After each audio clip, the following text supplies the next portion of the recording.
Blog Talk Radio. Cut a check. Welcome to the War Room. We got Dev, Kill, Jimmy, PJ, B. Austin, the Hot Block Commander. How you wanna end a 1 or 2 hour show to get the brain running with the premise to talk sports on a national level? Bold with the topic, sorta like some rebels. When it's game time, they like the Fab Five during prime time. Sports conglomerates speak their minds a little bit. For sports medicine and sports veterans and greats. The 4 for 26 or the war in Kuwait. It's the War Room with 5 nights at the round table. 5 Philly guys diversified and educated.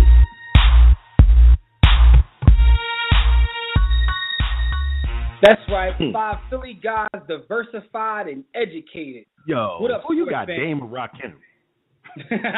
You're once again live in the War Room, brought to you by War Room Sports and the WRS Podcast Network.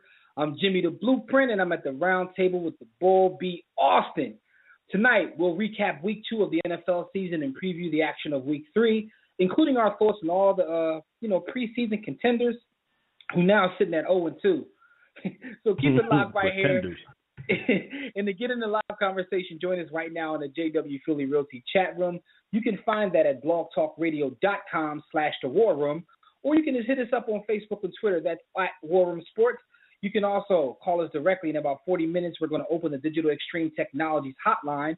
That number is 323-410-0012.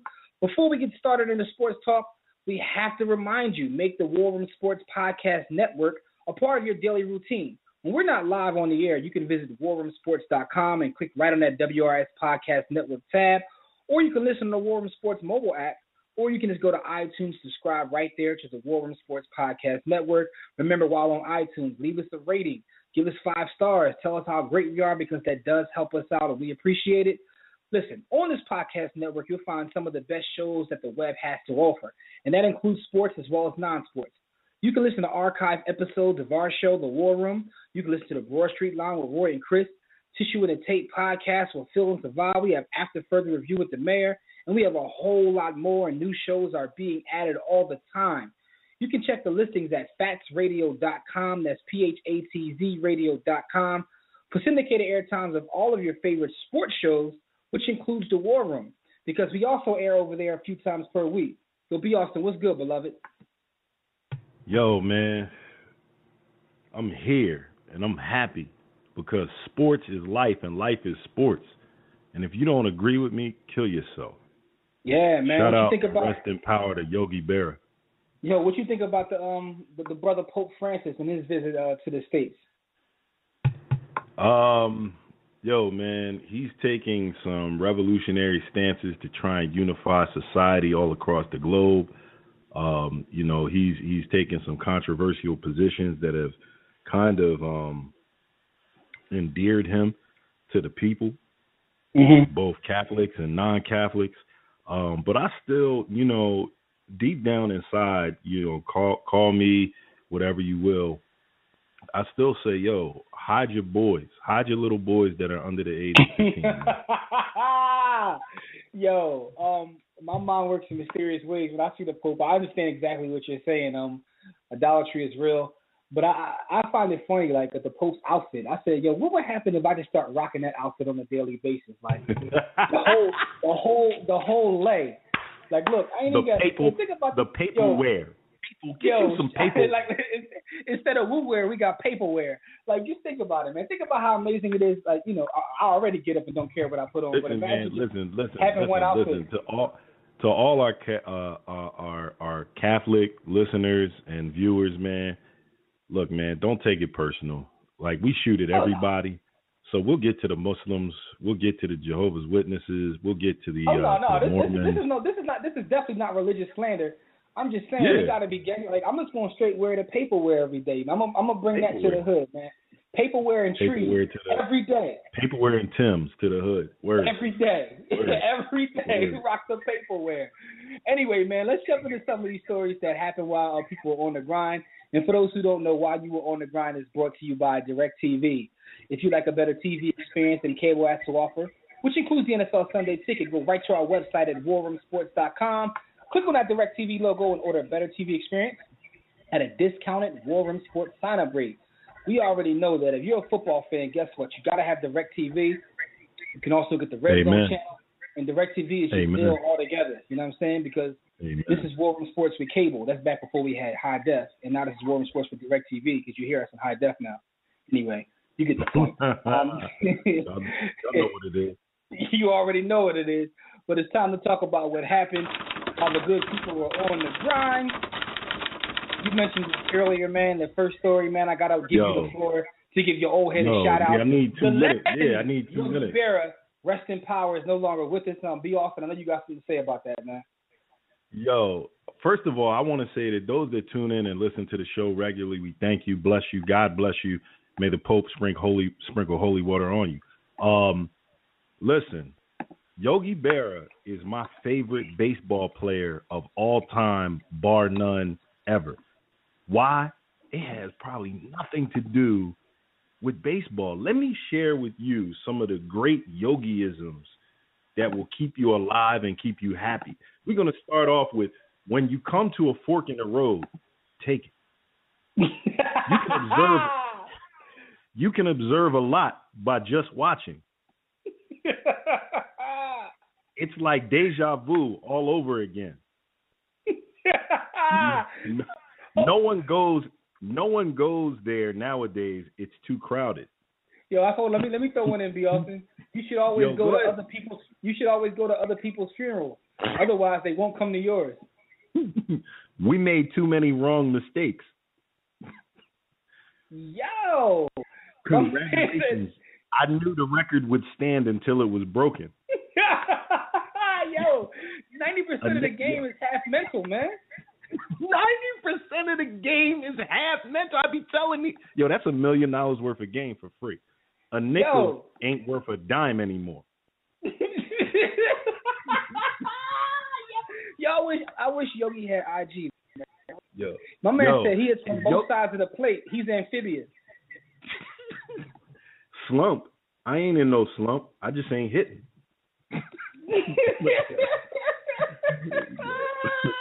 Yo, listen, and to close it out, yo, it ain't over till it's over. My man Yogi Berra, yo, he dropped a gem on him, yo. I love Yogi Berra definitely had bars, man. Bars. And he also was a legendary baseball player because we forgot to mention that part. But yeah, I didn't even care that he played 19 years as catcher and is one of the greatest catchers of all time. Like, it ain't nothing to do with that because he played for the Yankees, so sworn. Yeah, the Yankees.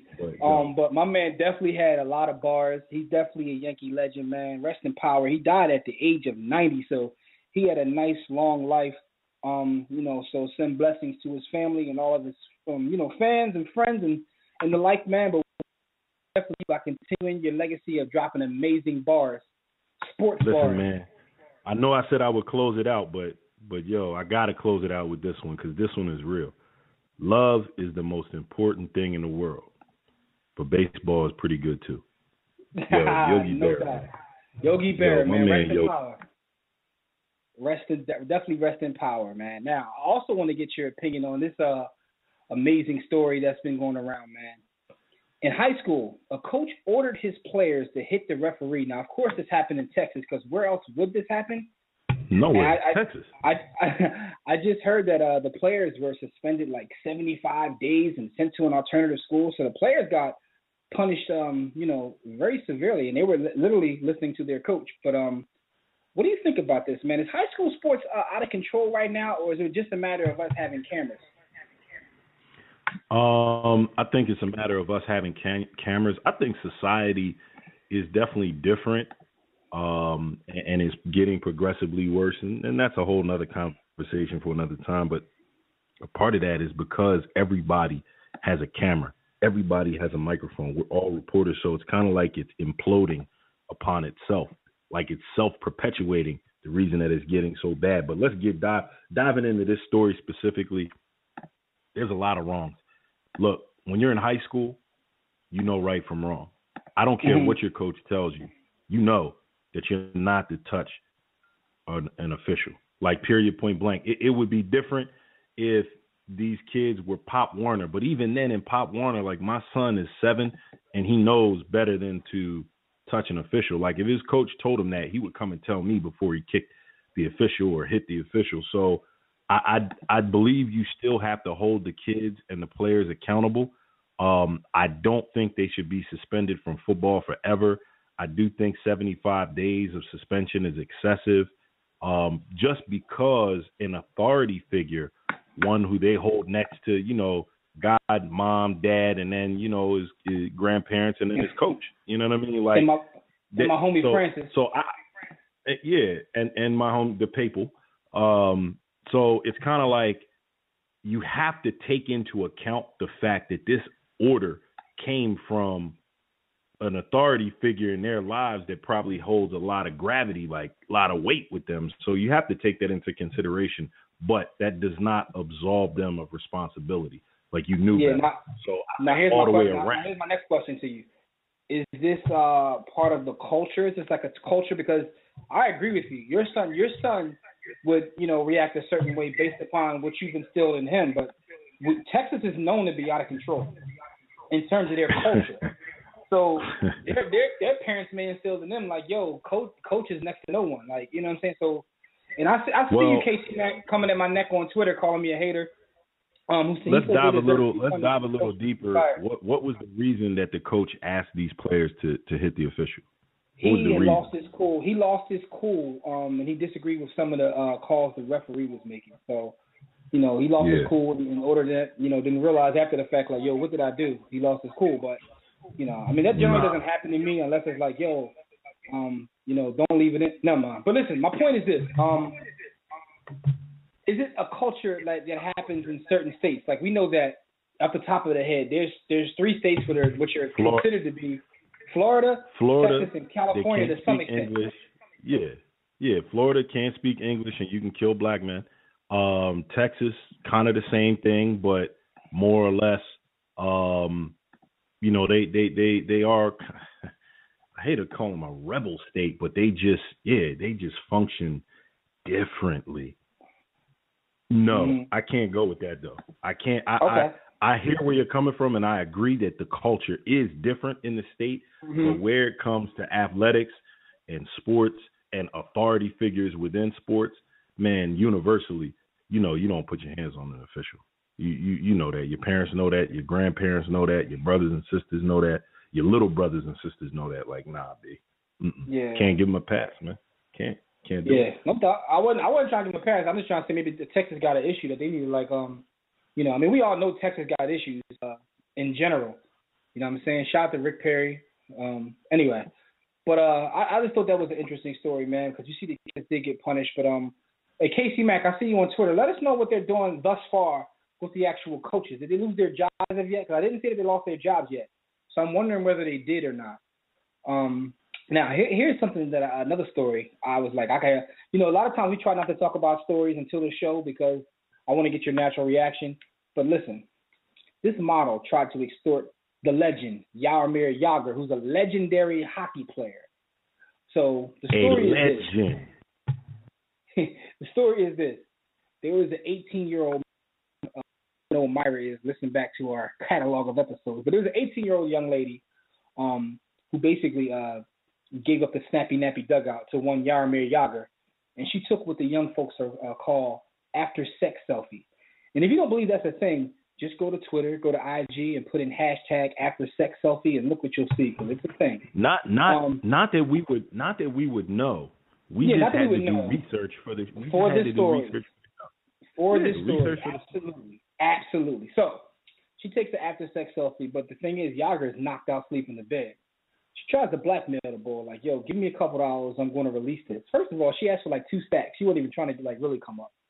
Or I'm going to release the photo. Boy was like, yo, I ain't married. I'm single. I don't give a damn what you do.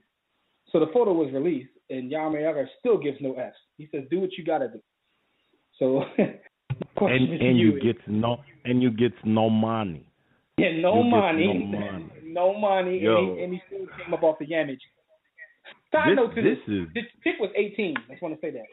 You know. But go ahead, though. Now, Jagr, on one level, you're not in trouble. You're not in trouble because why? You're a single bachelor. But on another level, yo, B, you're 43. She was 18. Like, for real, dude, you're 43. She was 18. No. I don't think y'all hear me. Jaromir Jagr is 43. She was 18. You should be ashamed of yourself, the way you carry yourself. Now let me ask you a question, right? You're not 43. You're younger than 43 years old. But let's just put you at 40, even though you're younger than 40. I know that. But let's say you're a 40-year-old man. If you are a 40-year-old man, what is the youngest young lady that you would engage in relations with? Assuming you're not married and none of that. Probably 25, 20, 27. Yeah, we gotta listen to the same. We gotta listen to the same music. We gotta know, like, you know what I'm saying? Like what? Like I can't. Like you can't hold a conversation. Well, you know what? If you can hold an intelligent adult conversation with an 18-year-old or even with a 21-year-old and you're 40, you got to reevaluate who you are and where your life is, B. That's a great point. But here's my question to you, beloved, because that's a great point. But let's just assume we're not talking about establishing a relationship or having a conversation. We're just talking about doing grown-up gymnastics. Doing coital exercises? Absolutely. Well, I'm gonna take a very mature perspective. My answer to this question probably has evolved over the course of the last 10 years. But and I'm definitely nowhere near 40. I just want y'all to get that. Yeah. This is just, you know. But I mean, with all the yamage to be farmed out here, I don't feel as though I gotta go 20 or 21 years younger to farm that. Like, you know what I'm saying? Yeah. Like if you're out of the generation of the person, you probably shouldn't do it. Yeah. If y'all can't, if you were driving at least 10 years ahead of this person, not 10 but 15, maybe you shouldn't do it. You shouldn't do it. See, I have my own rule in my head, right? If you were an adult, they weren't an adult. Here's my rule. If you weren't at least in high school when Biggie died, then we have nothing to talk about. You had to at least have been in high school when Biggie died. Yeah. That's a great rule. That's an excellent rule of thumb. I would say you can't be. I couldn't have been an established teenager when you were a baby, and we doing that. Like, nah, I can't. All right, let's keep it in sports terms. The Cowboys have to have won a championship in your lifetime. Because think about it. Cowboys fans like to act like they won a championship. Yeah. You literally have adults now who weren't born the last time the Cowboys won a championship. No. Yeah. You have to have been born. For me, but in this example, are we our current ages or are we 40? All right, now if we make ourselves 40. If we make ourselves 40, it's still the same rule for me. Nah, if I'm 40, like you would have had to have been at least a top. Like you would have to know what the Cowboys are. Like you wouldn't have to be grown, but you have. All right, to know when's the last time the Cowboys won a championship? Like 95, I think. 94. Yo, at KCMac38 on Twitter says his rule. He's 43. His rule is half his age plus 7. 43. So half his age, 21, 7. So he's going 20. Yeah. That's reasonable. That's reasonable. You're pushing it, but it's reasonable. Yo, isn't that the my old head's rule? That's the Elijah Muhammad rule. Half your age plus 7. Yeah, if I'm not mistaken. Yeah, that is. It is. Rest in power to the God. He's pushing it though, because that chick would be 28 and he would be 43. Like they not in the same area. Shout out to Jaromir Jagr. Either way, no matter what rule we apply, Jaromir Jagr was out of line because he's 43 and he was making sweet passions up to an 18-year-old. So any rule we apply, whether it's Casey Max / Elijah Muhammad's rule, whether it's my rule or your rule, he's out of pocket, man. He's definitely out of pocket. He's out of control. He gets the first JoJo. He definitely gets the JoJo, man. Listen, one last story while you were on the grind. this is a positive story. And because athletes these days are so out of control, we rarely get to talk about positive stories. And if anyone listening has any positive stories we haven't mentioned, shoot them to us, because we always like to highlight people who are doing, great deeds in society. Warrick Dunn, who's been doing this for a long time, he never asked for publicity, but he continues to do his work, has given away the 139th home. His charity gives away homes to single moms. He was raised by a single mother, so the charity was near and dear to him. So when he started playing professional sports, he decided that's a cause he would take up, and he's continued to do so even after leaving the National Football League. And for those who don't know, Warrick Dunn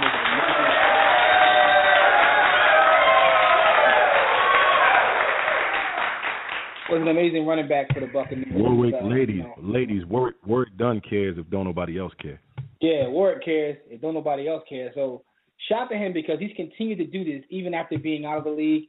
It's near and dear to his heart. Single mothers need love too. At me, but so Warrick Dunn, man, salute to you. 130. Think about that. My man could have built a nice real estate portfolio, but instead he decided to basically give these homes away. He paid for these homes and give them to single moms, man. So I mean, I have the highest of high regard and respect for the program that he's running. Like he's always been really involved in that, and he doesn't do it just once a year. Like he does this about 5, 6, sometimes 7 times a year. He just that's 139 homes. Like he's changed lives, and not only the mothers, he's given away to the children. Like so he's helping them establish equity in this world. So we're gonna reach out to Warrick Dunn, see if we can get him on the show. But definitely want to give a nice big salute to Warrick Dunn. You know what I'm saying? And we appreciate what you're doing out there. So it feels good to have a story like this to talk about, as opposed to some of his counterparts. Amen. Especially in the NFL these days, where they are literally catching bodies. So anyway, as opposed to auctioning off your Jordans because you're going broke, as opposed to being eligible for the Hall of Fame but still trying to play, there's a lot out there. Shout out to T.O., man. Listen, it's time to give some birthday shout outs to Austin. If you ready, man, shoot out some people on their birthday, man. Yo. Birthday time. This is one of my favorite parts of this show, my ninja. First up, we have Mr. Randy Foy. Before you even get the birthday shout-outs, man, who they brought to you by? Oh, I apologize, brother. I apologize to our sponsor, too. Trying to get this money, man. Do you or your business need a custom website? Well, for dynamic, professional, and most of all, affordable custom website solutions, you need Digital Extreme Technologies. No need to break the bank for an effective online presence. Top quality, results-driven websites at incredibly affordable prices. Financing options are also available, so definitely ask. Visit digitalextremetech.com or call 267-205-4203. And for discounted rates, be sure to tell them War Room Sports sent you. Man, salute to Digital Extreme Technology. They've been holding us down as a sponsor for 5 years. They've been with us since our inception. Man, go support those brothers, man. Great web presence for you. Yo, B. Austin, before you get a birthday, we got Skyview in the chat room who said he once tried to date a woman who was 12 years younger than him, and she didn't even know who Jabba Jaws was. And, yo, that's a great example of, like, let's just say, like, there's certain things that we all relate to based upon our age in terms of coming up, whether it be a TV show or a certain level of music. That's got to be weird to date someone so younger that you make a reference and they don't get your reference. It's nothing worse than that. Nothing. And that's part of, in a total another subject, that's part of where you see the age of hip-hop, because even the guys that we appreciate who have nice bars right now, some of the references, kids cannot get them. They can't won't get it, yeah. It's funny, right? I have a nephew he's a young kid, so I took him to see Straight Outta Compton. Don't judge me, but I think it's a great historical film that he has to see. So the first time we get in there, he's like, "We're Biggie and Tupac at anything in NWA?" So I had to basically give him a complete hip hop. Did you smack him? Yeah, of course. I Listen, inadvertently smacked him. But the thing is, though, what it made me realize is, like, things that I assume just are common sense, like, they literally are growing up in a different time. Like, you know, he doesn't remember the world without the internet. Like, I'm like, yo, we didn't have the net. Like, he doesn't even understand what dial-up is. Like, what do you mean there was dial-up? So, you know, trying to establish a relationship or even get into an adult exercise with someone who doesn't have those things, man, it has to be difficult, man. I just want to say that to send another shot back at Jaromir Jagr, because you're the man for not really caring, but then you're a creep, buddy. Definitely. There's no way that we can't give him the creep award for that move, man. Like, yeah, it just isn't. Yo, anyway, man, let's get his birthday shout out. Yay! First birthday up is Mr. Randy Foy, who turns 32.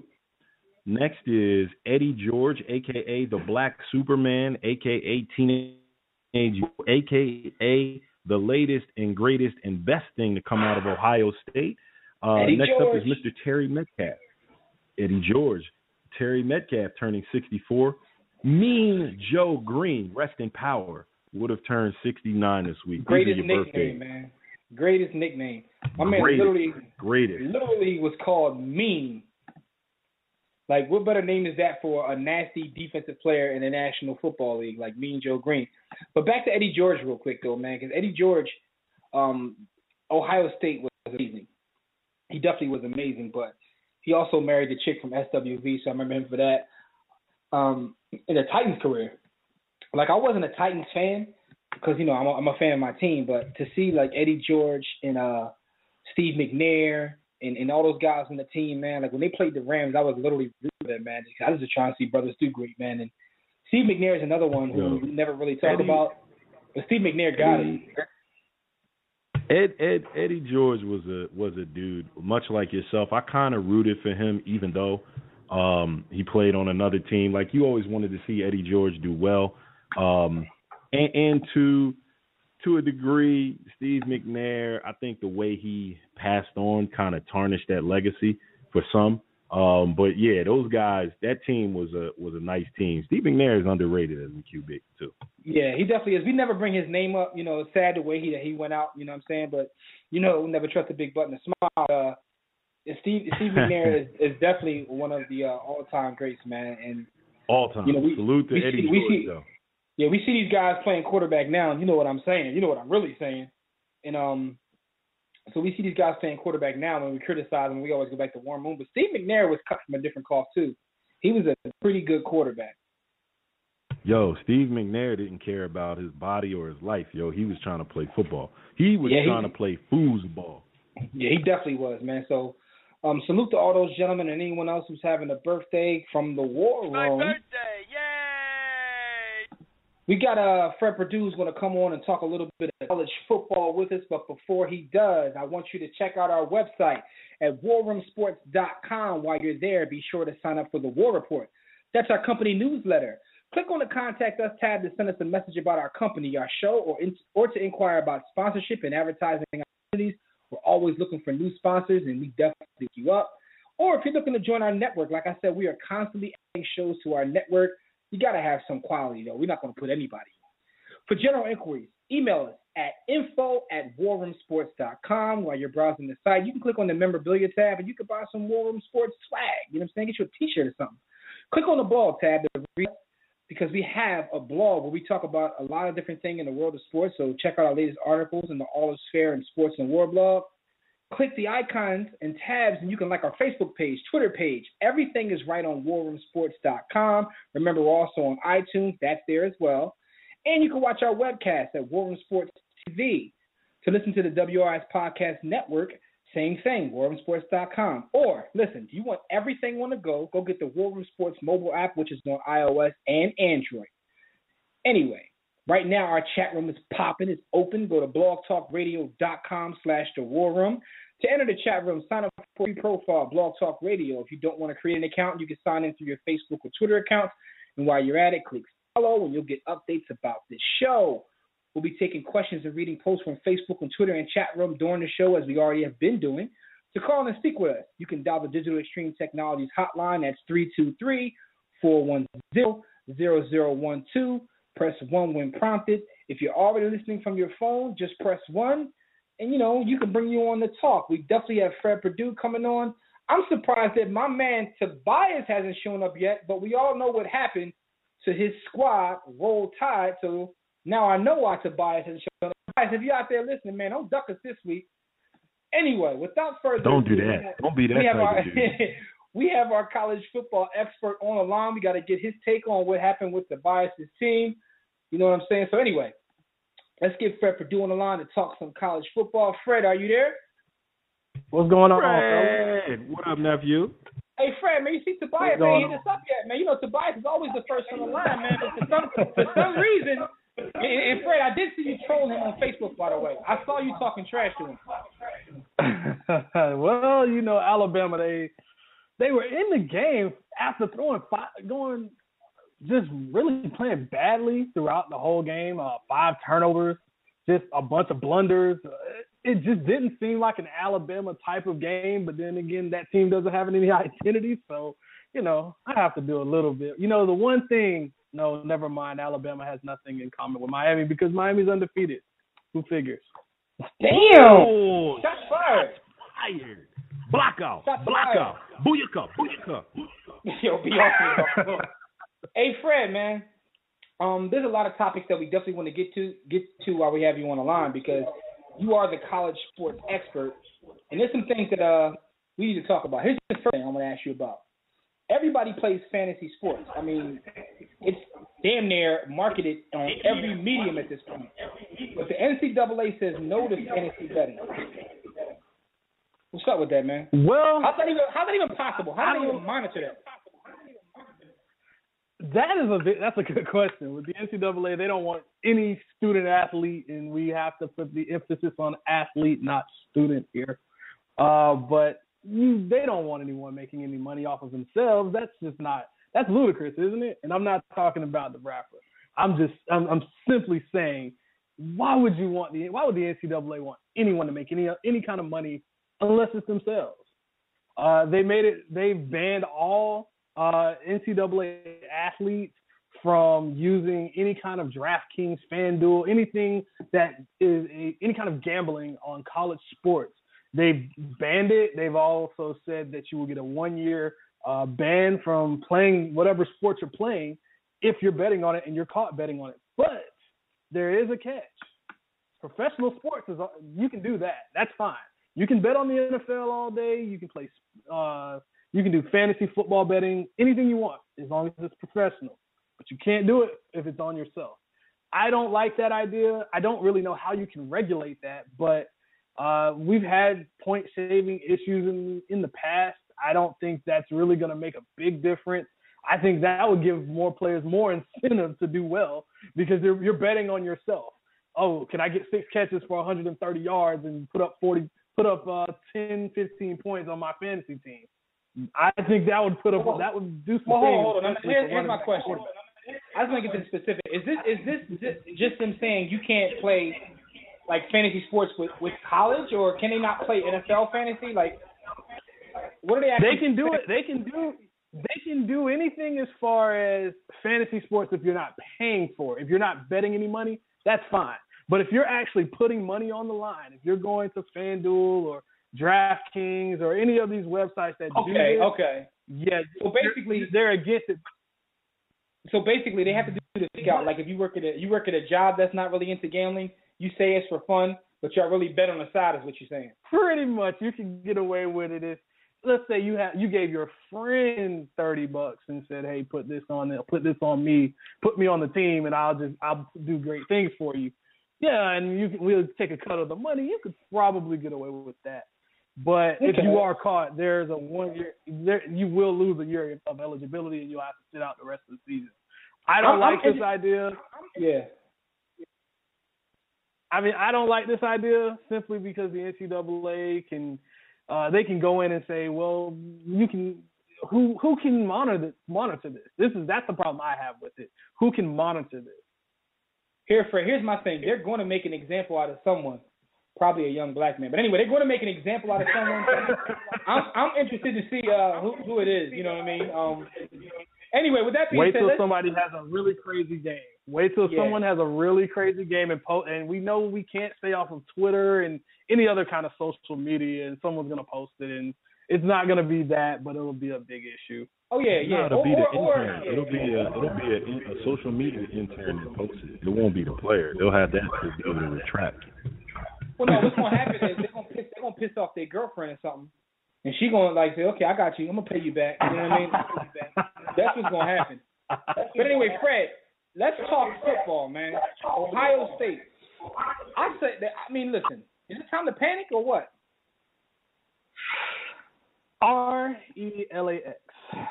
Aaron Rodgers is famous for this. I'm going to go with it this week. Cardale Jones hasn't had the best season. He had a pretty good game against Virginia Tech. That's weeks ago. What have you done for me lately? That whole Ohio State team looked bad against Northern Illinois. J.T. Barrett didn't look well, but he's coming off the bench cold. Urban Meyer has to really decide who he wants to be his quarterback. I think it'll end up being – it's already been named that Cardale Jones will be the starter. I don't like the idea of that. Cardale Jones doesn't fit what they like to do. He's more of a downfield passer. He's what you want if you want to develop an NFL quarterback. We all know I don't like him at all, even at that level. You must be able to read defenses and not live on lucky deep shots. But J.T. Barrett fits exactly what Ohio State wants to do. They like running that option game. Think about what Tim Tebow did at Florida, maybe not in the power run game, but more of a finesse guy. He has that quick twitch ability that you can just get on the perimeter. You can run the ball. And everyone's forgotten Ezekiel Elliott is really doing some work still. They have an all-star cast. You have Michael Thomas. You have Devontae Wilson. You have Braxton Miller, who's actually fit perfectly into this H-back role, this Percy Harvin type of role for Ohio State. So I think it's not time to really just hit the panic button, but Ohio State might want to figure it out on the center first. Yeah. Okay, I agree with you, man. Like sometimes people, we've gone to a point in college football to where a top-ranked, top-tier program can literally be 3 games into the season and not know what's going on with their quarterback. Like it's tough. And Fred, you gotta turn your mic down, bro. Yeah, Fred, cut your volume down, man. You got the echo going on. Fred acting like we don't do this. Yeah, that's better. Fred acting like we don't do this every week. Anyway, Fred, here's the thing, though. With college football, it's interesting because everybody assumes that every game counts more than any other sport because you can jump out of the rankings. And we saw some teams lose this week and drop several spots. So if a team that's going to lose, they struggle, people start to panic. So I just think it's interesting, man. But here, let me get some picks from you this week, some good games coming up. We got Tennessee and Florida. Who do you have winning the Tennessee versus Florida game? Tennessee still needs to have a signature win. They haven't done that yet. They were supposed to do it against Oklahoma. They gave that away. Florida's not looking great, but for some reason, Tennessee cannot shake this team. And I don't think it's going to happen again. Treon Harris, their backup quarterback, was actually suspended for a failed drug test. They're also their starting corner. Jalen Tabor was also suspended for refusing to take a drug test. And by NCAA rules, you're suspended automatically if you don't do that. I don't think that's going to be a big enough issue. I don't really see Tennessee being able to throw the ball enough. They're going to be able to run the football, but Florida's going to find a way. Their defense is good enough. Will Grier won't turn over the ball. Florida will be able to run the ball. Give me Florida in this one. It'll be close. It'll be an ugly game yet again. Somewhere around 14-10, 17-14. Okay. That doesn't sound like a very exciting game. But anyway, man, let's go to another game. See what you guys say about this one, man. Texas A&M and Arkansas. What you got there? Texas A&M may have the most talented team in the country. They have 5 receivers that can easily start on any team or at least be in the rotation. They have 2 quarterbacks, Kyle Allen, he's a redshirt freshman. You also have Kyler Murray. He's a true freshman. He's the guy with the wheels, but he can't really read the defense. Kyle Allen is more of the passer. They're rotating guys in and out, but I think Kyle Allen is now the entrenched starter. Myles Garrett on defense is the guy you want to watch out for. He's going to be your NFL defensive end, just stud pass rusher. John Tavis is their defensive coordinator now. They're actually calling themselves now the Aggies Wrecking Crew, and they really look like it. Week in and week out, they get better and better. John Tavis, if the name sounds familiar, he was LSU's defensive coordinator over the last few years. After leaving them, he had a couple legal disputes with LSU. He's now with Texas A&M. So you've combined a really good offense with a really good defense. Arkansas, they really don't look well. They've lost to Toledo. They've lost to Texas Tech. They don't have an identity anymore. They've thrown the ball more than they've run the ball. Brett Bielema is a run-first guy. He actually went to a Texas high school football convention over the summer and actually told the coaches, if you're not using a fullback, if you're throwing the ball too much, then we're going to kill you. And damn, he really believes. He doesn't believe in the no huddle game. He doesn't believe in anything that is now football, modern day football. You have everything. My man said, take those metal helmets off. Put these leather helmets on. Hey, B. Austin, and let's go. Did you hear what he said, though? He said a Texas high school football convention. Yo, where they do that at? Who has high school football convention? In Texas. But listen, though. Hey, Fred. 90% of high schools in Texas run spread, and they're up-tempo, and they're throwing the ball at a higher rate than ever. But yet he wants everyone to run the ball, control the clock. This is not your father's football nowadays. Every team up from high school to the NFL is doing. Yeah, true. So in that game, you got who? You Mississippi State, Arkansas and Texas A&M. Who you got? Give me Texas A&M. I think they're going to roll with Arkansas, quite honestly. Yeah, that's the last game I wanted to ask you about was Mississippi State and Auburn. Who you got in that game? Auburn their quarterback woes have just gone from bad to worse. Jeremy Johnson has been terrible. And I don't mean just bad. I mean terrible. Really bad, like Tim Tebow bad. Throwing 5 interceptions in 3 games. He looked bad, and LSU made him look worse than it was the first 2 weeks. He can't read defenses. He's not a capable runner right now, even though that was his strength. He was hyped up going back to last year when Nick Marshall sat out for being suspended. He came in and had a marvelous game, albeit against not so great competition. But now that he's the entrenched starter, not very good. He's been benched for Sean White, the redshirt freshman, who actually may fit this offense much better. He has a good arm. But I don't put it all on the quarterback. I put it more so on the defense, too. You bring in Will Muschamp. Yeah, it didn't work at Florida, but he still had great defenses. And when you bring in a guy like Will Muschamp, you know he's a prodigy of Nick Saban.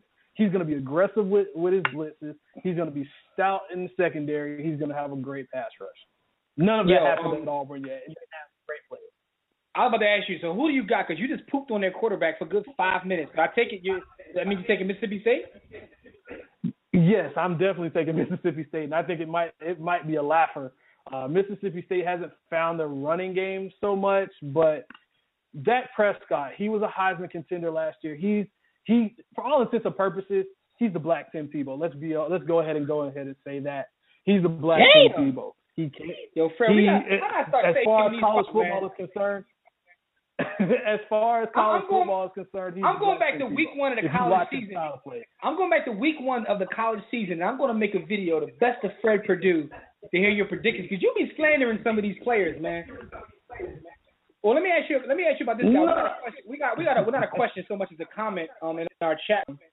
They're saying that if we're talking college football, that there's only one person we need to talk about, and that's the brother from Mississippi, Robert. I don't want to butcher his last name. Robert Kimdichie. Yeah, Kimdichie. The N is silent, by the way, gentlemen. So Robert Kimdichie, they're saying that all there is to talk about. What is your opinion on Robert Kimdichie as a player? Do you have him as of right now being a top prospect, or do you agree with everyone else, or what's your opinion of him? Yes.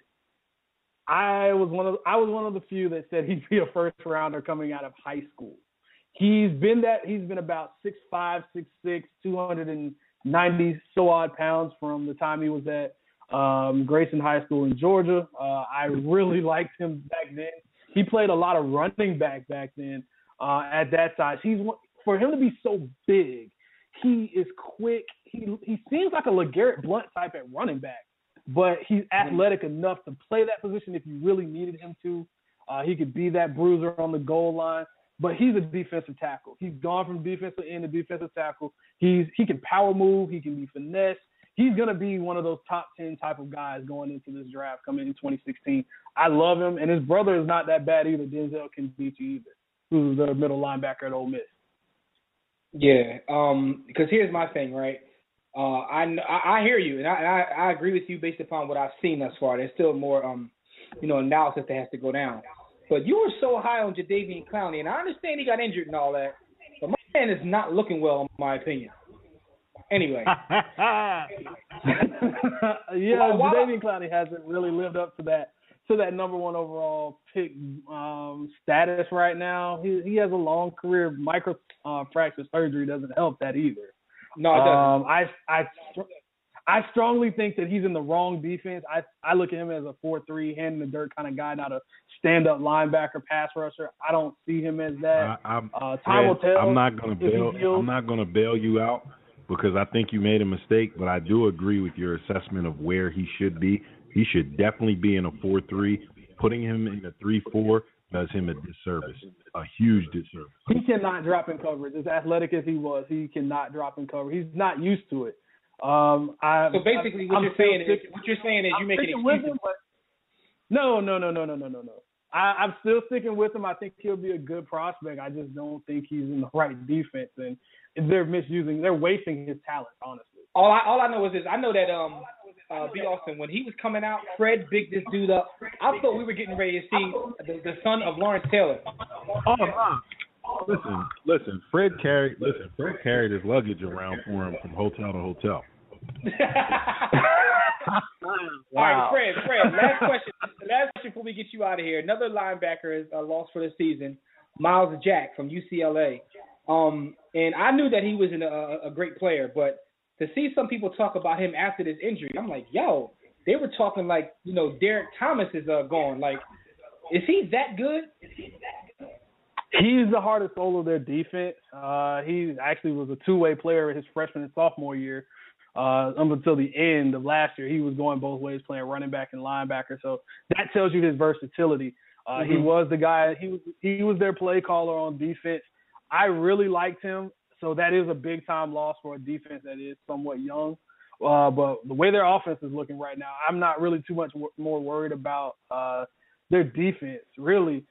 They can find replacements. I think this was his last year. He's going to go ahead and cash that check in for the NFL at this point. He has nothing else more to prove. Well, they said also he had an insurance policy that if he's not a first-round draft pick, he gets $5 million. So it makes no sense for him to stay. But I heard someone say that he literally was their best player on offense and defense. If he played offense full time, like he's that good of a football player.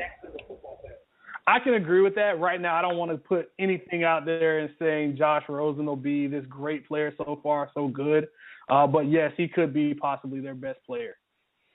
Okay, and then one more comment from my chat room. They said Robert Kendichi is the next Ndamukong Suh. So that's yet to be seen. Definitely not.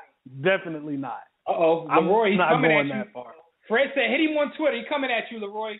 At Fred Produce, what's it? F Produce Sports. Anyway, Fred, they're different types of players. Thanks for your analysis as always. I think the homie is calling up. We're gonna get him on the phone after you. Tobias is not running from it. Is anything you want to leave Tobias with before we get you out of here, Fred? You play to win the game. You don't play to just play. Fred, how can the people get in touch with you, man? You guys can check me out on about.com, all my SEC work at collegefootball.com, collegefootball.about.com, or you can check me out on Twitter. I'm always talking football. By the way, Jimmy, we're 2-0. By the way, next week, the Jaguars and then those Colts, Hey, Fred Purdue, what's my team's record? I forgot. I don't remember. Yeah, I don't remember. Okay. I'm not. Okay. I can't feel my fingers enough to go find out. Good one. No comment. I'll holler at you on television, man. Thanks for your time as always, Fred. Weeks. All right, guys. Thanks for having me. All right, homie. Take it easy. Yeah. Yo, before we move any further. Fred Purdue. Fred Purdue, everybody. Check him out at Purdue Sports. Before we move any further, though, the man is calling in to defend himself. One of our favorite guests, Mr. You know his nickname, Austin. Let's be honest here. Mr. Let's be honest here. Let's be honest here. Let's get him on the line. Roll Dan Todd. Tobias. Hey, I told you guys I had no confidence in the team this year. I said it. Oh, by the way, how you guys doing today? Number 2 team in the world, man. Hey, blessed. I just got off work, had to stay a little bit late, but here's the thing. I said at the beginning, both these quarterbacks, they tried now a hot garbage, they stink.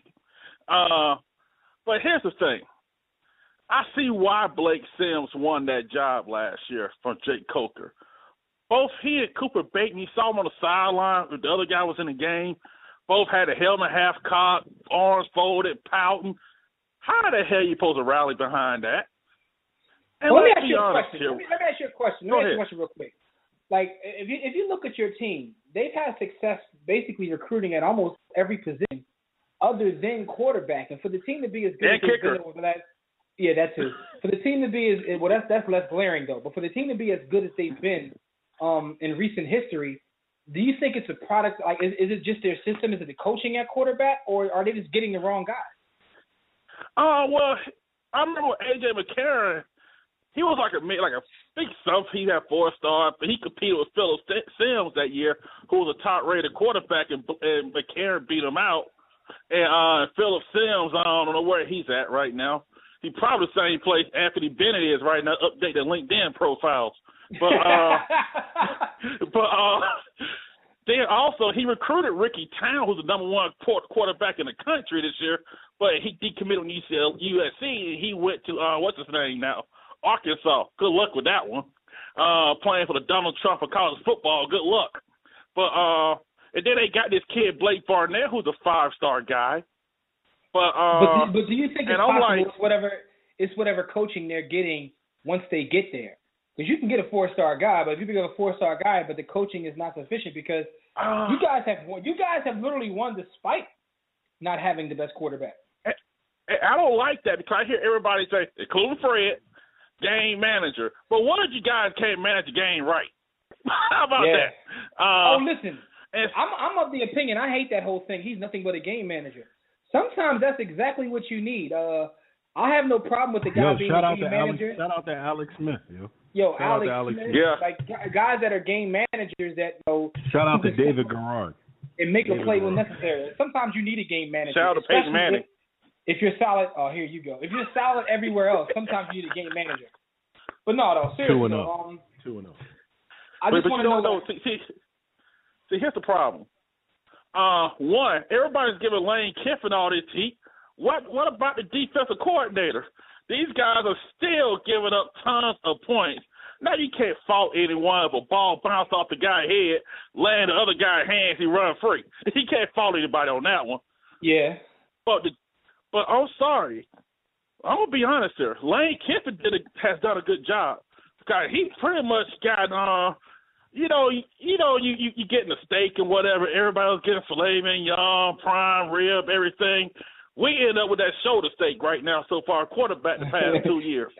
that Murray T-bone steak. Yeah, that's what I was saying. He got a steak at Red Lobster. Put it like that. But here's the thing. But he done a good job because nobody thought Blake Sims was a quarterback prospect, including me. But he got a good year out of him.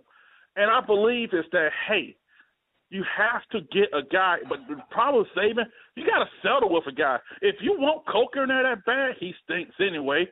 You got to dare the headlights look. You put him in there. If you think Cooper Bateman's a guy, keep him in there. If neither are the guy, let's see what these other guys can do for one reason. They can't be any worse. Because I don't care how much talent you have. If the guy pulled the trigger, it's not that dude or does not inspire any fear in the other team, you're done. Because I'll say this real quick. Right.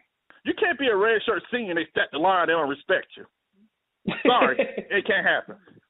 Yeah. But listen, though, so what's your outlook for the rest of the season for your squad? remember, I told you we won a championship team. I could see 3 or 4 losses this year. Wow. Because they got road games at Georgia. They got road games at Georgia, at Texas A&M. I'm sorry. 2 losses. I have zero confidence in a quarterback winning those 2 games. But we know Georgia likes to blow games they supposed to win. True. And hey, Georgia fans, I know y'all love mediocrity because you kept Mark Richt all these years. He could never win the big one. But anyway, but then you got tough LSU team. Then you got you still got to go to Auburn. No matter what, that rivalry is crazy. You still have to go there. So there's some, and Mississippi State may be tough because Alabama has to go there. There's a lot of land. Oh man, you guys, man. I don't know, man. Like that's tough right there, man. But Tobias, man, that's what I'm saying. 6-5, 7-4. What are we talking? No, that can't happen, man. That just can't happen. Roll Tide. I'll say 9-3 at best because I have zero confidence in these quarterbacks. Because I'm sorry, I don't want my quarterback to be pouting. Because I'll say this real quick. People hate Jameis Winston, for example. Go Bucks. But you notice, were they down 42-14 or they was up, same guy. Let's go, let's go, let's go. And people respond to that. If your quarterback's there sulking like Jay Cutler and stuff, who in the hell is going to rally behind that? Man, you don't want me to start one of my Jay Cutler rants. Everybody who listens to the show knows how I feel about Jay Cutler. So, yeah, salute to Jameis. He had a better week this week. Tobias, man, thanks for calling in. Thanks for not ducking when your squad lost because people were wondering whether you're going to call. We like, where Tobias at? People were wondering. The fans wanted to know. Hey, man. Was he going to be honest? Was he going to be honest here? Hey, don't worry. I've been tied up with school, too, so I got to drop one. And I'm going to talk. It's a sneak preview. Where's the media outrage on Patrick Kane? But everybody was all over Jameis and anybody else. Yeah. Talk to him. All right, Tobias, man. Thanks for your call. We appreciate it. We'll talk to you next week. All right, Tobias. All right, peace, guys. Peace. No doubt. He called in the fake music, man. Yeah, no doubt. Hot Topics are brought to you by Audible. If your schedule is too hectic to read as much as you want, try Audiobook Kickback and let someone else do the reading for you. All you have to do is visit Audible and sign up for your free trial at audibletrial.com/warroomsports. And we're giving away a free audiobook. That's right, audibletrial.com/warroomsports. Yo, there's a new audiobook dropping on Audible this week, as a matter of fact. It's dropped by the greatest basketball player of all time, Kareem Abdul-Jabbar. It's dropping, I think it's like his 8th or 9th book. I mean, that's what Kareem does. But it's actually coming on Audible. It's an audiobook. This is actually a story. So Kareem has written, about social issues. He's written history books. This is Kareem. Kareem is an amazing human being. An amazing human being, and he was an absolute all-time universal great. But I noticed that you said the greatest basketball player of all time is dropping a book. So Michael Jordan wrote a book? Listen, man. All I'm saying is the Muslim Aki is dropping his book, and it will be on Audible. And if you want to get it free, audibletrial.com/warroomsports. Hey, B. Also, stop talking like that, or you'll never be president. Anyway, it's good, y'all. Yo, man. The NFL is here. Yo, cue up my NFL music, man. Cue my NFL music. We got to let these people know what's going on in the league. Yeah, but this ain't our NFL talk. This ain't our NFL talk, though, man. This is just our regular hot topic. You're right. The Raiders refuse to paint 50-yard line gold for 50th Super Bowl season. Yo, what do we think about it? This is the ghost of Al Davis. Like, the Raiders are being rebels. The Raiders are being rebels for the sake of being rebels. Like, so they want everyone to paint the 50-yard line gold around the league to celebrate the 50th Super Bowl, right? I mean, so, this is the 50th Super Bowl season. They want everybody to participate, but the Raiders is like, no. Some people were speculating that it's because they're waiting for baseball season to end, but we found out that's not true. The Raiders just like, no, we ain't going along with the program.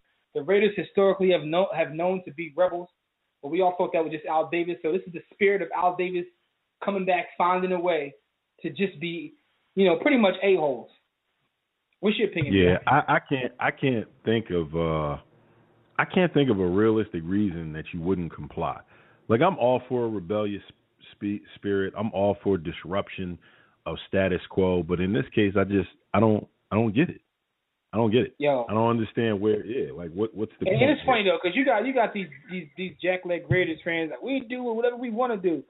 Scott Kevin, who is a Raiders fan, says the Raiders had equity this morning. So looks like they finally decided to comply and give in. I mean, if you really want to be rebellious, like, why are you making this big thing over the yard line, man? Come out and say Black Lives Matter if you want to impress me, Raiders. Anyway. Ooh. In the black. Anyway. Oh my gosh, he took a shot. Shots fired. Booyaka. Raiders. That was a Denver fan. That was a Denver fan shooting at you. Bleacher Report is reporting that RG3 and Cousins refuse to speak to each other. RG3, of course, denies this via Twitter and social media, which he's been asked to leave alone. What do you think about this, Jimmy? Now, who's in the right here? I don't know if there's any truth to this, but it has to be a little bit of truth to this. I mean, where did this come from out of the blue? Unless someone's just completely making up a story. I don't know if they're just like refusing to speak to each other, or they really just aren't that close. Sometimes we make much ado about nothing. It's this thing in the country, we feel like everybody has to get along and everybody has to be friends. It's nothing wrong with not liking someone. As long as you don't try to physically harm them or stop them from putting food in their family, what's wrong with not liking someone? That always bothers me. We have this thing where everybody has to get along, everybody has to be friendly and talk. That's OH.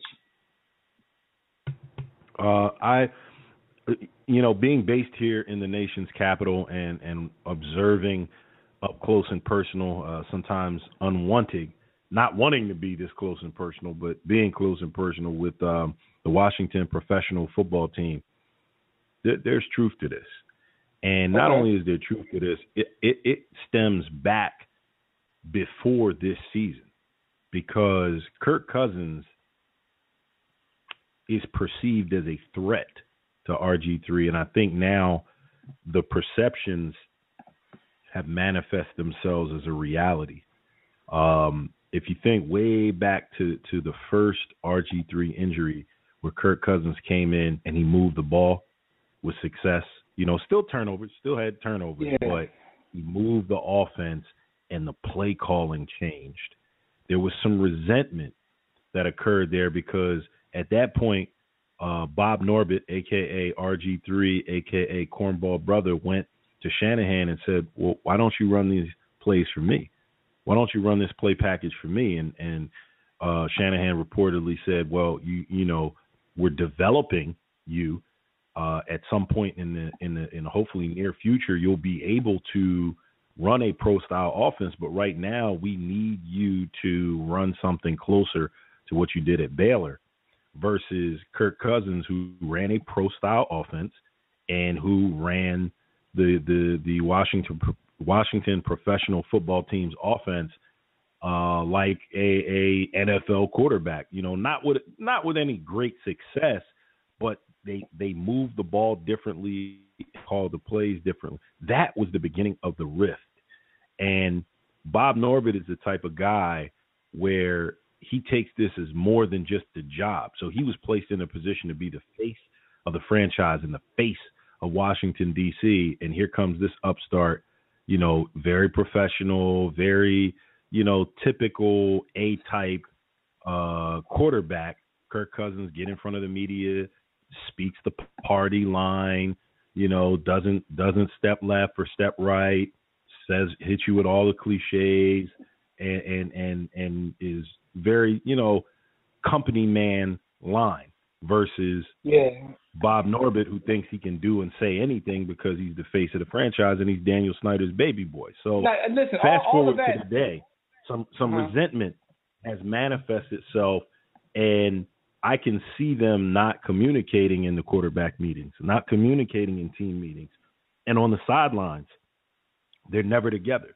They're never together, which is kind of strange because quarterbacks, each offensive unit and group is coached together during a game. They look at film together. I remember Shaq and Kobe talking, and they were saying they never liked each other. But it didn't become a problem until it started affecting the team. Initially, they didn't like each other, but, they were playing so well, they didn't have to like each other. In fact, it actually helped that they didn't like each other. Do you think that if all this is true, do do you think it's actually hurting the team by them not speaking, or is it much ado about nothing? Like, is it one of those things like who cares if they speak, or is it actually hurting the team? At this point, it's much to do about nothing because Bob Norbert's time in D.C. is past. So there is no hindrance. Like, there's no, normally if you're a quarterback and I'm a quarterback, regardless of which one of us is in the game and starting, you're going to watch the game. You're going to look at the pictures that come down, and you're going to kind of help coach me up based on what you're seeing from the sideline that I'm not seeing. That doesn't occur with these guys. That doesn't occur. Norbert is not giving Kirk Cousins any input or advice because he's salty. And the reason I say it doesn't hinder is because at this point, Norbert is out of their plans. They want to keep him on ice so that when they cut him, they're not obligated to pay him that $16 million. Because if he plays, if he gets injured in practice, anything happens to him, then that money is guaranteed. It's an injury guarantee. So the plans are done. So there's no way that it can hint that it could really hurt the team at this point because everybody in that locker room knows he's going. They know he's going. Let me make sure I'm understanding this. So if he doesn't play, they don't have to pay that full money. If he doesn't play, they can cut him as long as they cut him by March 3rd of next year. They don't owe him jack. But if he's injured between now and March 3rd, it becomes an injury guarantee. So he gets the full 16. So why are they even holding on to him at all? Why not cut him now? Because Daniel Snyder has that last bastion of hope of either hold on to him and something happens because they don't have anybody else on the roster other than Colt McCoy, or find some trade bait, which nobody really has trade interest in him. So it's kind of Daniel Snyder that's holding on to him. It's no one else in the organization. Here's what's funny about this. Like, it's one of those things where he's now the guy, and there's always one of these guys in the league who's the backup quarterback. Whenever a starting quarterback goes down, you start singing we should trade for, fill in the blank. But now RG3 is that guy. I saw with Dallas this week. Yeah. Dallas this week, Romo went down. We should trade for RG3. So that's interesting, man. But who cares if they don't like each other? If everything like you're saying is true, who cares? No, I agree. Who cares? Yeah, who cares? What else is going on, though, man? My man Aaron Rodgers, being the smooth, sarcastic, sonic dude that he is, got caught mocking, crediting God for the Packers' win over Seattle. Now, recall, I think Russell Wilson was in an interview at some point and credited God for that Super Bowl win, or that win over the Packers that led them to the Super Bowl last year, where Russell Wilson tossed like 47,000 interceptions. And my man Aaron Rodgers said, I don't think God really has time to really even focus or think about football.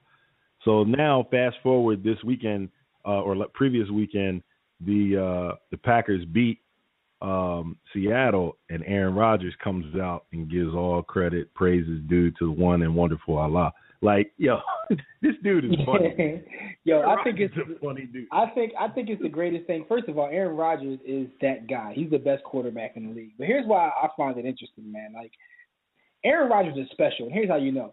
I remember Magic Johnson was in this interview with him and Michael Jordan, right? And they were talking about the difference between a great player and a good player. They were talking to him Rashad or something. They were talking about how after you win a couple championships, it takes a different level of someone to get up in the morning and put that work in when you're already wealthy, you've already won, and you still want to win. And Aaron Rodgers reminds me of the guy they were talking about, because Aaron Rodgers really has nothing left to prove. He's put up crazy numbers. He's won the MVP of the league. He's won a Super Bowl. Yet this dude still has a chip on his shoulder about where he was drafted. And he had this in the back of his mind. It's a whole new season, but he obviously still was bothered by this. Like, that's a different type guy. Like, he doesn't forget anything. Like, who thinks about this long? That must have still been bothering him. Like, Aaron Rodgers is really a special football player who can do whatever he feels like doing on the field. Imagine if he had, some of the weapons the other quarterbacks have. So, salute to Aaron Rodgers for this. I thought it was hilarious. Yeah, I'm finally ready to concede. He probably was the best quarterback before this, but now it's no question, man. The other two or three dudes, they're still at the top of their game, but they slid slightly. Not only have they slid, but dude he's taken it to another level. And he laughs at defenses. Yo, he laughs. Yo, he goes to the line. He makes his calls. He points. He smirks to the left. He laughs to the right. And then he hysterically laughs straight down the middle and then calls the play. And then he just F's you up for like 20 yards. Easy. He does whatever he wants to, man. Salute to him. And Russell Wilson, man, at this point, y'all 0-2. You know, obviously, God's not favoring your team. That's what you believe. So you might as well go ahead and get Sierra. You might as well go ahead and get them yams now. If you're gonna go down like this, just go get them yams, man. Do us a favor and get them yams. Definitely. Stat of the week, y'all. 24 quarterbacks had more rushing yards than Eagles running back last week. 35 players than Eagles running backs, and 35 players in the NFL had more rushing yards than the Philadelphia Eagles so far this season. Yo, this is one of those hilarious stats. I know we're about to get into football and dig deep into what's going on with the Eagles, but this stat is crazy when I saw it. And you look at some of the quarterbacks who were on that list, it's like, yo, how is that possible? Again, when Chip Kelly's system doesn't work, it's straight, yo, it's Tyrone Hill, it's Hell Rell, it's real ugly. When it's not working, it's ugly. DeMarco Murray hasn't looked good. With all that being said, before we jump into football, we got the homie on the line. I see he's calling in from Cali. He's an Eagles fan. He's hated Chip Kelly the whole time. He doesn't even want to give Chip Kelly a chance. I want to hear what he has to say now, man. Hey, Rob, what's going on, Rob? Rob. Yo, man, all I got to say is Yams will not let you get over anything, man, especially that Cowboys game, man. Believe that. Anyways, man, and that's the type of Yams that just have me smiling after. But anyways, that game.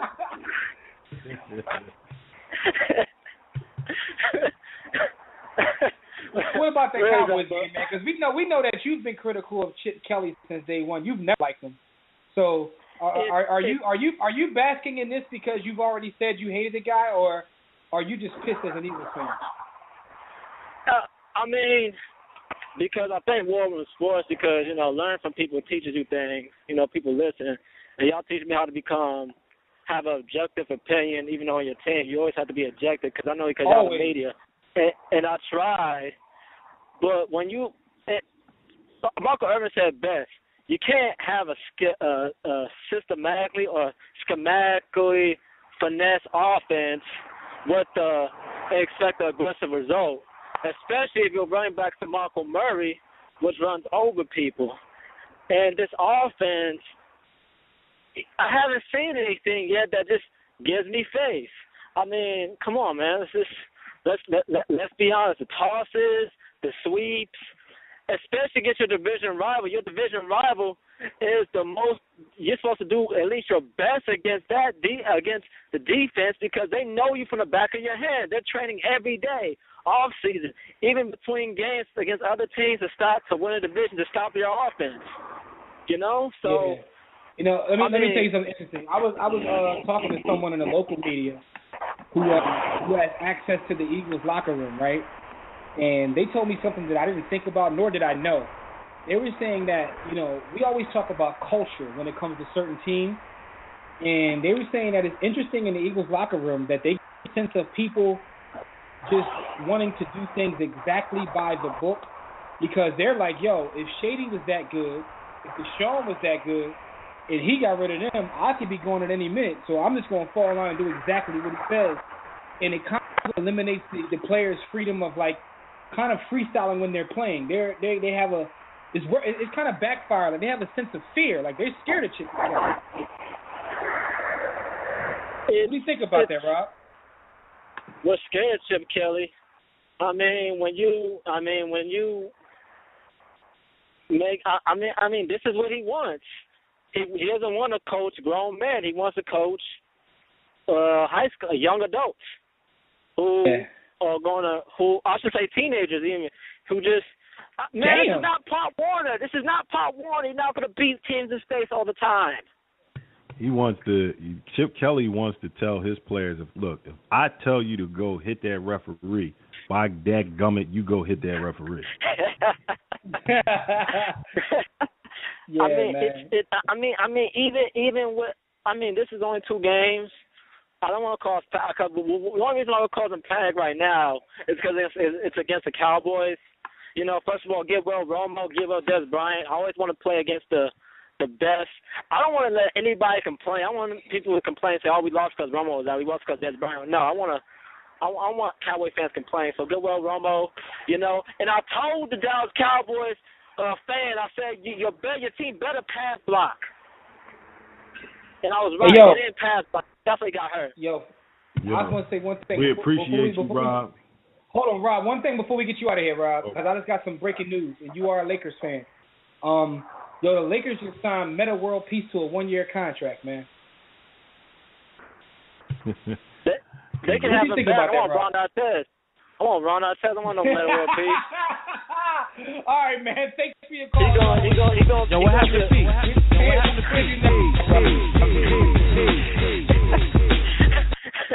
Yeah, what happened to Peace, Rob? Peace. Oh man. Yes. Oh man. Yo, hey, well, I just saw that come across the line, man. Like, it like, yo, why, man? Why Metta World Peace, man? Why are we going into the 2015 season with Metta World Peace? Yo, what happened to Pete?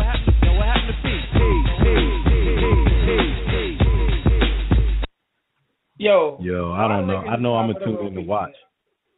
Yo, I'm gonna definitely tune in to and watch. I agree with Rob, man. That was a cold line. Like, yo, keep Metta World Peace, give me Ron Artest, because they two different people, man. Yeah, they are. Listen, folks, check out our website at warroomsports.com. To call in to speak with us about any of today's topics, dial the Digital Extreme Technologies hotline at 323-410-0012. Press 1 when prompted. If you're already listening from your phone, just press 1 if you want to talk and add to the conversation. Yes, sir. Listen, though, it's time to talk about the NFL, right? We're going to jump deep into this NFL talk, but that is brought to you by Fanatics. Put the best in your favorite team's merchandise and apparel. Shop Fanatics. Shopping Fanatics is easy. Go to our website, warroomsports.com. Click on the sponsors tab and then click Fanatics, and you can get all kinds of merchandise and gear. You may want to get the new Metta World Peace Lakers jersey, which will be coming out soon now that he signed back. You can get all those things right at warroomsports.com and click on that Fanatics logo. We do have to talk some football.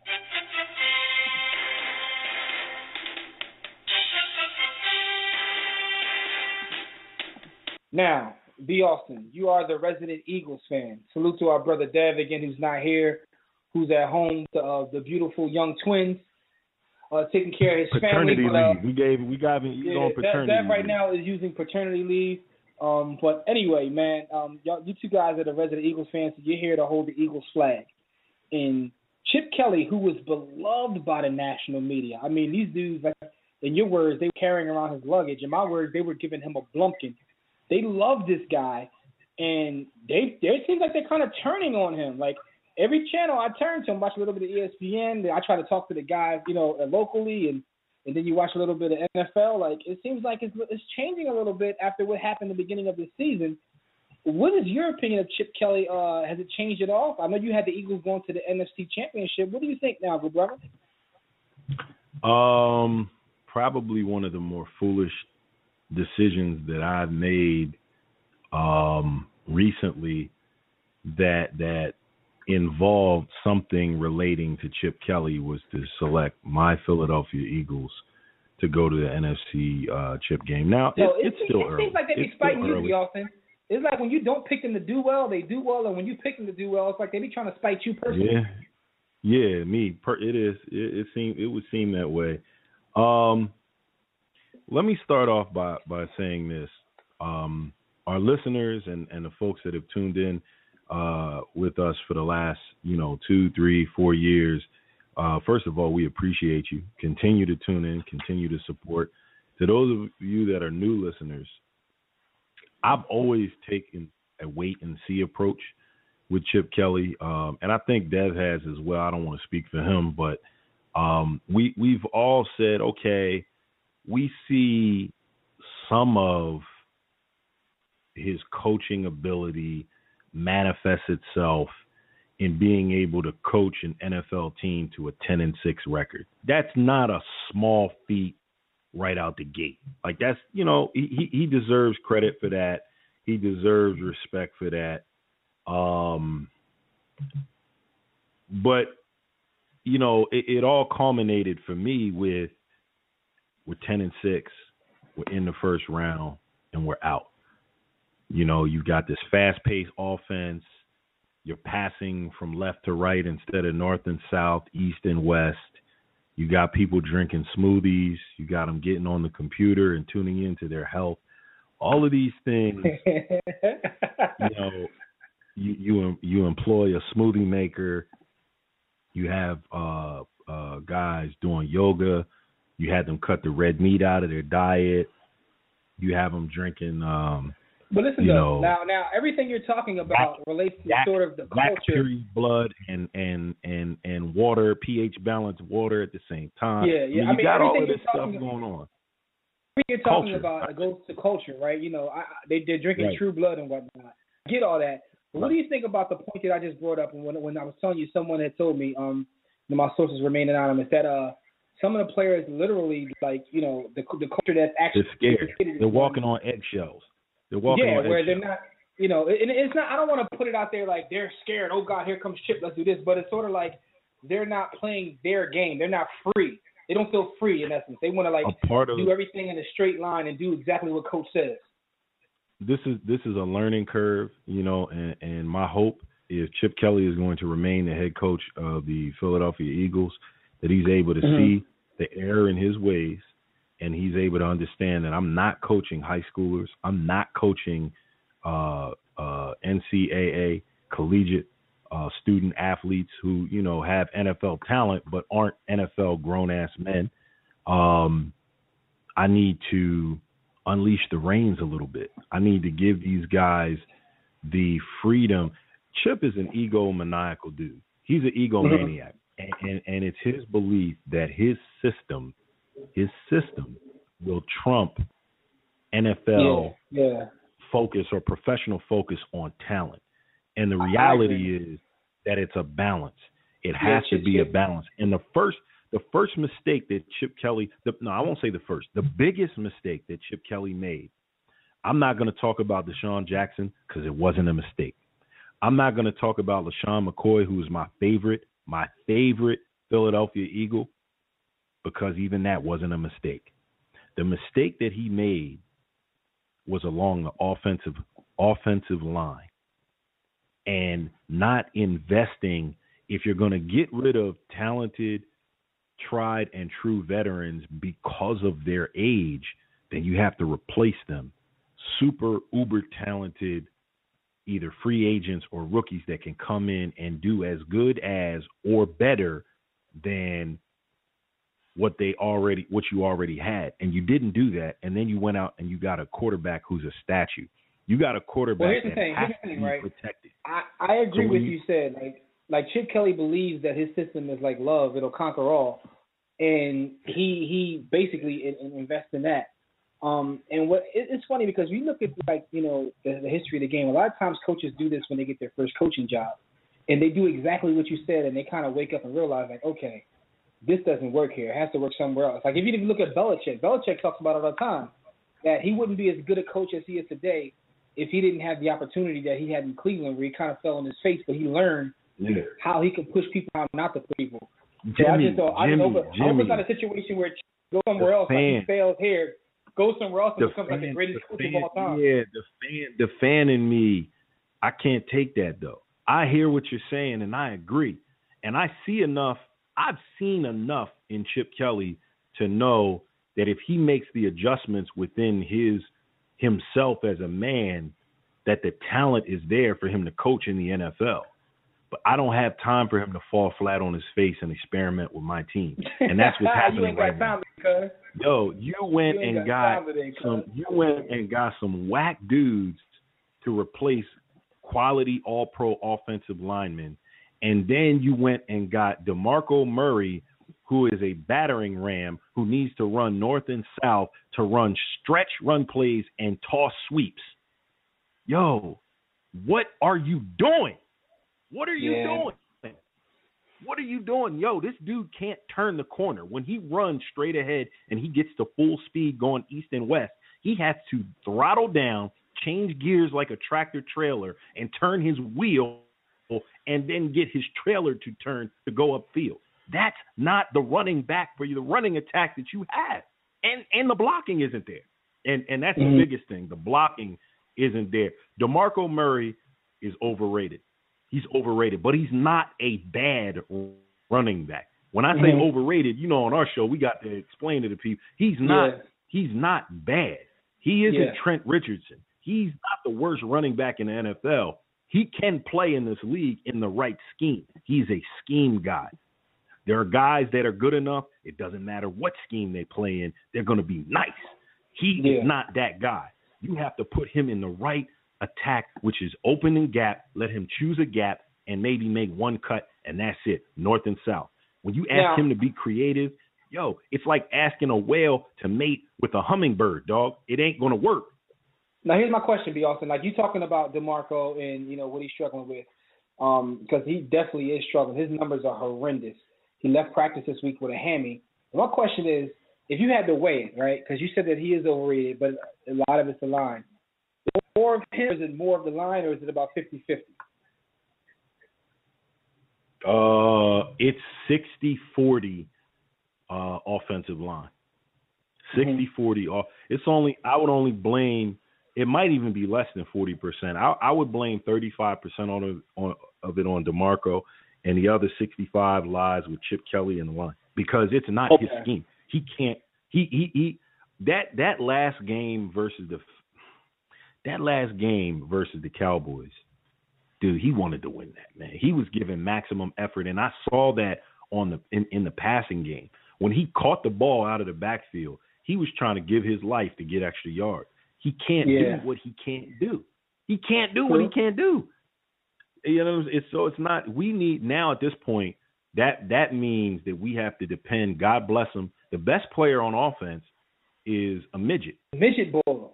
Yo, the midget's the best player in the team. Like, yo. And it's funny. I didn't realize to this past weekend when they said it. Like, Darren Sproles has literally carved out a nice career for himself. Like, he's nobody's Hall of Famer. Let's not get it twisted. But no. My man is going like year 13. I think it's his 12th year in the league. Yo. And he's contributed on every team he's been in, and every quarterback, when they lose him, they miss him. I'm gonna keep it 100 with you, Jimmy. I'm gonna keep it 100 from a professional analytical perspective. We love and enjoy watching Darren Sproles play. If Darren Sproles is your best offensive player, your team isn't good, and that's not a knock on him. That's not a knock on him, because now he has to come in and do things that he shouldn't have to do because there's no one else there to do it. Yeah, there's no one else there. So there's a lot of disappointment with the team, man. He's like he's not far from our age. He don't want to run up the gut, 12 times a game. He don't want to do that, but he has to. There's a lot of disappointment in the team. Like, I definitely want to see if Matthews can get his blood tested, because I no longer believe that he has the blood of Rice running through his veins. There must be some sort of marriage or adoption that took place, because he came along at the end, but he's dropping balls. He's dropping balls, but that ain't. Let me finish. I had high hopes for Aguilar being, drafted as early as he was, and he's not producing to the level I thought he would. Now, again, that's a dependent position, which depends on the quarterback getting you the ball. That's what I'm saying. Let me finish. What I'm getting to is the quarterback, Sam Bradford. We have a comment in our chat room. They said he was supposed to be the comeback player of the year. After watching that game, he couldn't come back from an ingrown toenail. I've always called him check down Charlie because of watching him play in the past. But I thought that he was coming in the system and he was opening it up. Now, again, I'm still holding out hope that he's just getting used to things, and as the season goes along, he'll pick it up. But you also don't want to be 0-6 and then you start to get into a rhythm. Because he looked at times in that last game, he looked dreadful. What is your opinion of him right now, as it relates to that last game? What do you think about Sam Bradford right this second? Having seen him up close and personal now, I think the issue is, here's a guy that has the tools to deliver a certain type of production in a certain type of environment, right? And so again, I go back to the analogy of a running back. You got running backs that can run behind any line in any system, as long as that line in that system is productive doing what it does. He'll adjust and be great. Same with quarterbacks. You know, the top 8 quarterbacks in the NFL can probably thrive in just about any system. Sam Bradford needs an ideal system in order to produce. If you give him ideal protection, he will produce accurately because he's an accurate passer. He's got a reasonably strong arm. He sees the field pretty well. He has very limited athleticism. So and I'm not talking about him being a running quarterback, but just look at what Tony Romo does. Tony Romo prime isn't about running and getting first downs. Tony Romo prime is about sliding to the left, slide to the right, cha-cha, one hop this time, duck under, and using that to get the cha-cha slide to get away from people pressuring him. Yo, Sam Bradford sees the pressure. His eyes get big, and he ducks on. Sam Bradford does what Peyton Manning does, but Peyton Manning is old enough to be his dad. So it's a little different. Peyton Manning ducking under is because he's 50. Sam Bradford is 20-something, but he's like, yo, I don't want no parts of this pressure, and the pressure gets to him. So yet again, Chip Kelly has selected a guy who can't really improvise under pressure. When it's pressure and things aren't going his way in terms of blocking, then he turns into a pumpkin. And see, what I saw with the Rams, I've seen him play in certain stretches where the situation was ideal. I'm like, yo, this guy got a strong arm. Yo, he's pretty accurate, and he is. But under duress, none of that manifests itself. And if you want to be great, you have to be able to get hit in the mouth and get up. That's one thing that I can say about Nick Foles. In the few games that I saw him play, I've seen Nick Foles play terrible, but it's always in the first half. In the second half, Nick Foles looks himself in the mirror in the locker room and says, yo, I'm nice. And I start in the NFL. And he comes out in the second half, balls, whether they hit him in the mouth or not. Sam Bradford reminds me of that old Mike Tyson quote that everybody has a plan until they get hit. It's like once he gets in the game, he's cool, couple plays, and he gets hit. Even if he's hit after a pass is let go, it's like he's like shell-shocked the rest of the game. Like, it's just weird, man, because like we talked about last week, no matter how great a quarterback is, the one way to get to any quarterback is to hit him around, and my man be shell-shocked out there. I want to see how long of a leash he has. If he plays just as bad this week against the Jets, will Sanchez see anything? Yeah. I don't know what they paying him, but they paying him too much money to sit him. They're paying him too much money to sit him, so, now here's the other thing that makes me nervous. Chip Kelly's system. Chip Kelly depends a lot on 5 lineman sets. He sends a lot of people out into the pattern, so it's not like you can say Ertz or Selleck. Guys, stay home and block. DeMarco Murray, stay home and block. You guys no, Chip Kelly wants to maximize his opportunities to give dude the check down that he wants to go to, since you call him check down Charlie. Like, he sends guys out in the pattern, so puts a lot of pressure on linemen who aren't that good. And what does that leave Bradford with? Bradford has to make quick decisions to get rid of the ball now, and he's already a nervous ninny. So it's not like we can say, let's go max protect. Let's keep a tight end in. I don't even know if Ertz knows how to block. Ertz is a pass-catching tight end.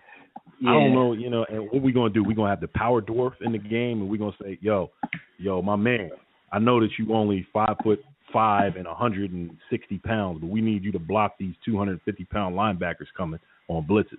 Like, what is that? Like, now another thing, before we move on and get to other NFL topics, another comment on Twitter is, that basically Bradford's knee will always be on his conscience. So this is still a result of his knee. Do you think do you think that's true, for one, and do you think he'll ever get past that? I don't even think it has anything to do with his knee. I think that I just think that he shook daddy.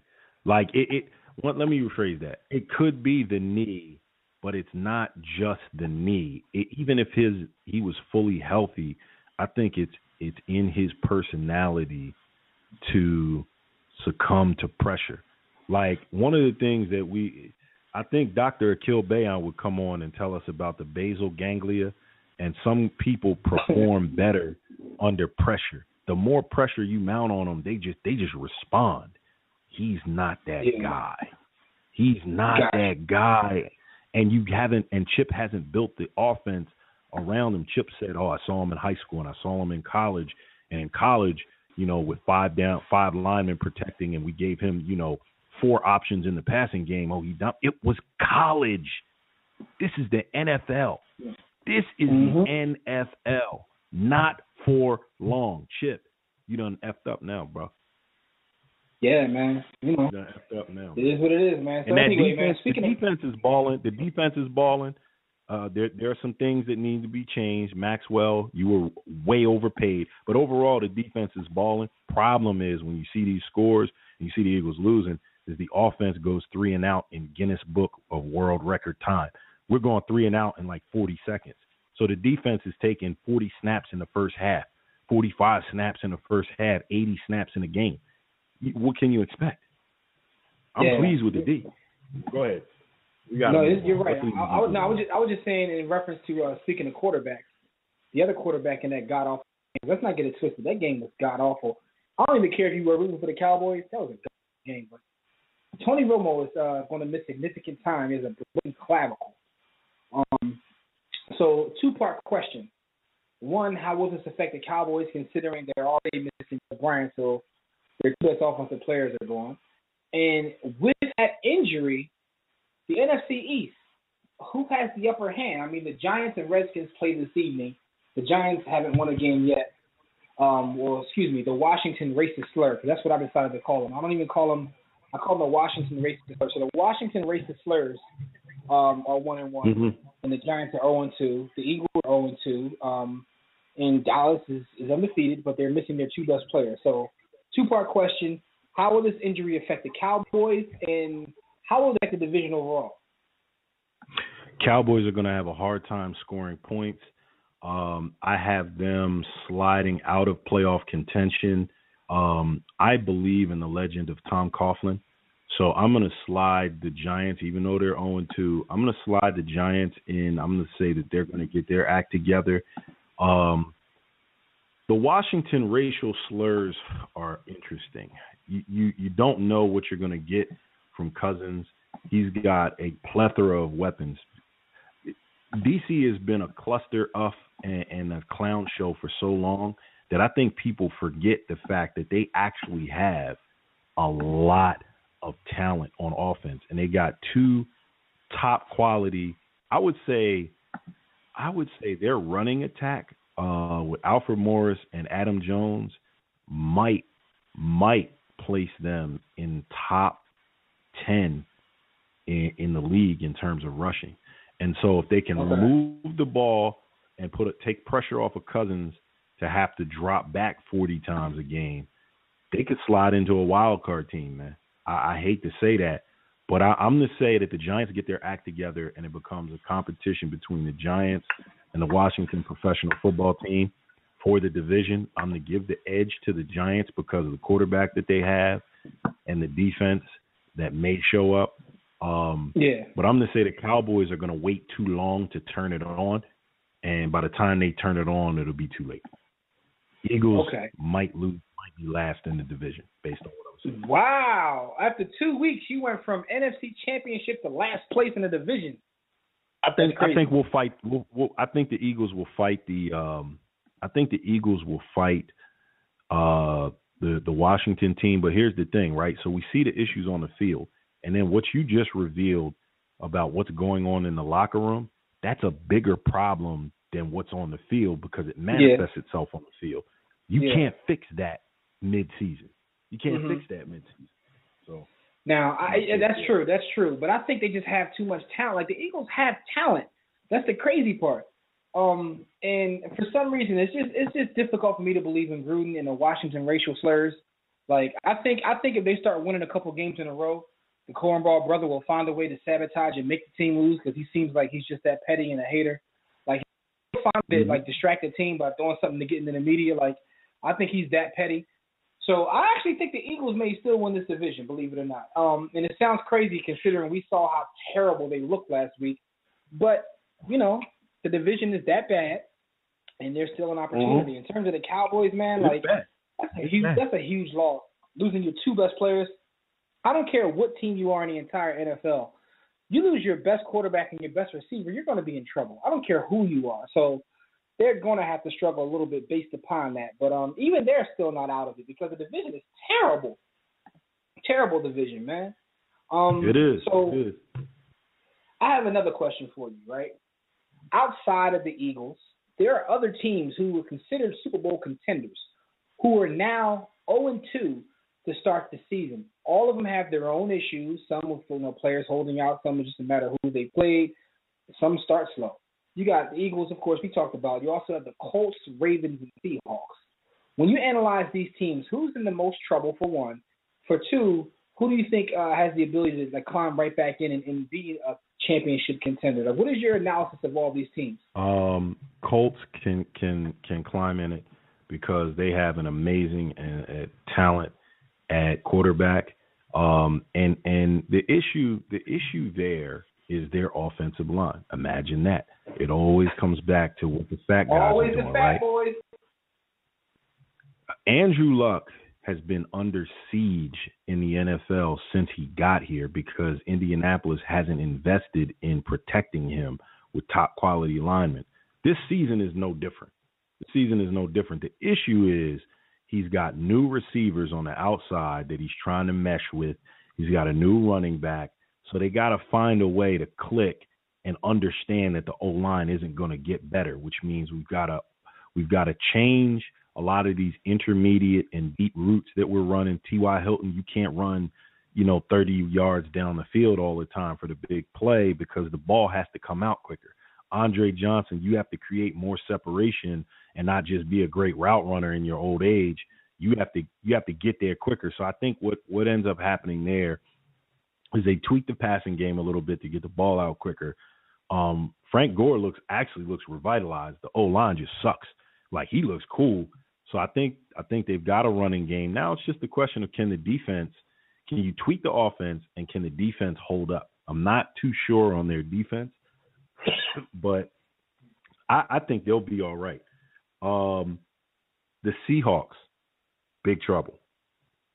Big trouble, and here's why I say that. Jimmy, did you know the Seahawks to be a team that could put up 30 points on a regular basis anyway? No. So now if you're dealing with a team that doesn't score a lot, they score 20, 21 points a game, and their best attribute is their defense, and that defense isn't clicking, they're not going to all of a sudden be able to score 30 points to keep up with other teams in the NFC. And that defense, it seems like it's more than just Cam Chancellor missing. Maybe he comes back and they button it up and it's tight, but they depend a lot on Kerry Williams. For what reason, I don't know. Kerry Williams as a part of the Legion of Doom. Cam Chancellor hasn't worked with him, and they haven't gotten on the same page yet. So now he's coming back from a 50-some day holdout. He can't possibly be in great shape. So it's going to take him 2 or 3 games to get in great shape. I think the Seahawks are in trouble. The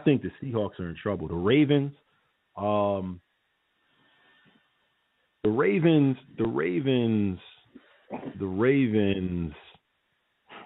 wild card. They're turning around. Okay. Wild card. Now, I just think that looking at these teams, the Colts, it is offensive line issues, as you mentioned. There's also something else. They played 2 good teams. When you in the beginning of the season, coming into the season, on paper, you said, they played the Jets and they played the Bills. That should be 2-0. But both of those teams have improved on defense. And Ryan Fitzpatrick looks like he doesn't want to give that job back. So he's playing well. He doesn't want to give that job back to my man with the broken jaw. So, they play 2 improved teams, which is 1. For 2, they're just not clicking right now. Their timing is off. I think the Colts can fix it.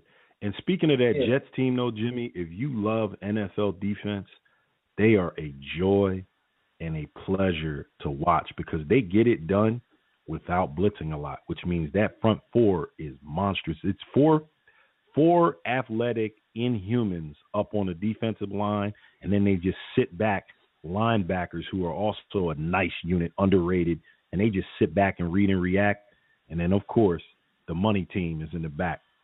The money team, my man Darrelle Revis, is nice as he has ever been. And Buster Screen, I don't know what a Buster Screen is, but a busted screen is locking cats down, blitzing off the corner. Like, they got 3 legit potential all-pros in their secondary, maybe 4 if you count. Here's the thing, though, right? Secondary. That's also scary for the Eagles because, again, coming into the season, you're like the Jets, you mark that off as a W. After watching these 2 weeks play out, that game is a lot more scarier than any of us thought coming into the season. Even if you thought the Jets would be improved, we always looked at it like, well, they still got Geno Smith, so, they'll find a way to lose. But Fitzpatrick doesn't want to get that job. That's a loss for us. That's a loss. Dang, that means 0-3. Also, now, the Ravens, in terms of the Ravens, I thought they were the most well-balanced team in that division. I knew Pittsburgh was very strong from an offensive standpoint, and the defense sucked rhinoceros ass. The Ravens, I thought, were solid. I don't say they were great in any one aspect, but I thought they were solid offensively, solid defensively, and solid on special teams. They need more weapons. They seem to be missing weapons at receiver. It's like Steve Smith is out there by himself. So they need more weapons that way. And I think they still have the ability to turn it around with their remaining schedule and also the talent they have on their team. The Seahawks, Sierra is cursed, I'll blame her because I don't know what else to blame. Like, it's Sierra's box, man. It's cursed. She's cursed, man. I mean, everybody. They were a balanced team. Like, I know Sierra is playing a role in it, because he can't possibly not be thinking about the box. But they never scored a lot to begin with. So now if your defense is off, where are you getting points from? Doug Baldwin Hills and Curse? Jimmy Graham is mad. Like, he doesn't want to be there because they don't throw him the ball and they asking him to block. He said, block what? Block who? I'm a receiver. I don't know how to block. But the thing about it is, even with that being said, they've been in both of these games. Like, they've been in these games. They've shown the ability to try to put up points even when, like, historically they haven't.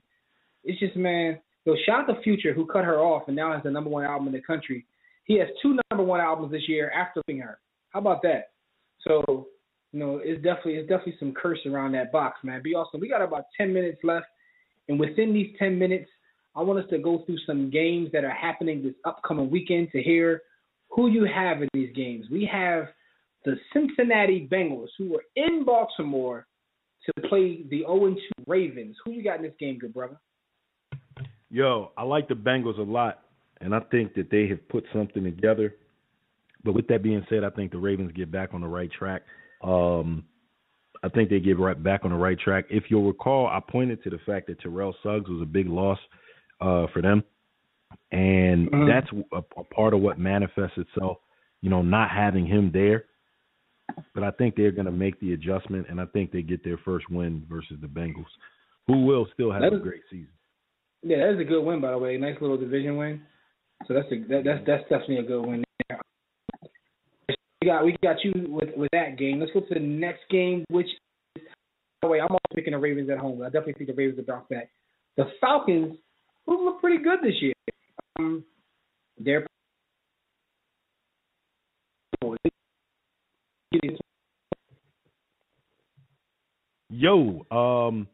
I am going with the Falcons in this one. I don't think Dallas has what it takes with the injuries that they've sustained to hold off that Falcons defense and Julio Jones.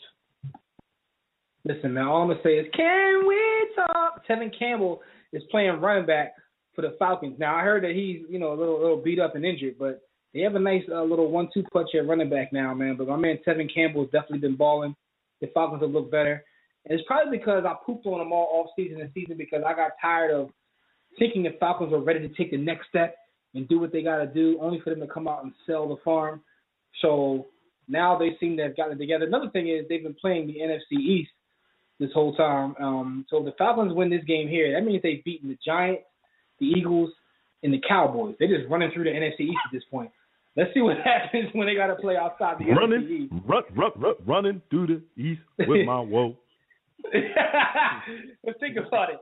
They haven't beat a team that's outside of the NFC East. So if the Falcons were in the NFC East, they'd be the class division. But right now, they're just beating up on the NFC East, man. But I'm definitely taking the Falcons, man. You know what? No. I'm gonna switch that. Upset pick. I'm taking the Cowboys. You know how for what? When stars get injured that first game back, the backup plays out of their mind, and then they realize the next game they are the backup. He could play out his mind. He could play out his mind all he wants. Julio gonna do that to a lot of cornerbacks. Julio is gonna be Julio. He's gonna be Julio. But I'm taking the Cowboys. And Roddy White, you could pencil Roddy White in for 7 catches and 90 yards. For real. Single coverage. Roddy don't seem to be the old Roddy. Roddy is a beat up dude. Roddy cutting the check. Roddy is the equivalent of like 2 years ago Harry Douglas. Like Roddy ain't Roddy no more, man. But Roddy, they got the black Mexicans want to do his numbers. But I'm saying the Cowboys, man. I think the backup quarter. This always happens a lot of times where the first game in, it happens one or two ways. Either he comes out and he's completely terrible. Listen, you believe that, and Gerald Jones believes that too, because Brandon Whedon is the best passer. He's gifted, the best passer out there. I mean, we'll see. I'm just taking the upset. This is my upset of the week. You guys can come back in my neck next week if it doesn't happen. But I'm taking the Cowboys at home with a boost from the crowd. And the Falcons, believing in themselves too much because you guys are the Falcons. Tevin Campbell's a little beat up, so who knows what's going to happen. And for you guys who are on Twitter, I know it's Tevin Coleman, but it's Campbell. And Tevin Campbell, if you don't know who he is, Google him because some of y'all are young. But I thought it was funny, so FOH. But I'm taking the Cowboys in an upset. I think that Brandon Whedon is going to play Romo-like. And then next week, he's going to realize, I'm Brandon Whedon. And then it goes downhill from that point on. That's my analysis of that game. So, my beloved Denver Broncos at the Detroit Lions. What do you see in this? Shout out to Andy, Sports Kings, because he's a Lions fan. Why? I have no clue why. But so I'm gonna talk a little trash to you, man. But Broncos at Lions. What's up, yo? One of Dev's clients, and for those of you who don't know, we all have clients in various leagues. One of Dev's clients is Ziggy Ansah, and he balls. He balls, but he's not ready to face the egghead Peyton. I think Peyton has heard all ye haters about arm strength, about timing, about he shouldn't be here, he's too old, and he's 2-0, and he showed off and showed out against the Chiefs a little bit in the second half. I think that he puts together a classic FU hater game against the Lions. We're going to see high 300s. 4 touchdowns on turf, Emmanuel Sanders, and that tight end freak they got playing receiver in Demarius. I think they're gonna show out on turf. So I'm picking the Broncos to go greatest show on turf versus Lions. Yeah, I agree with you, and I agree with everything you just said in terms of your analysis.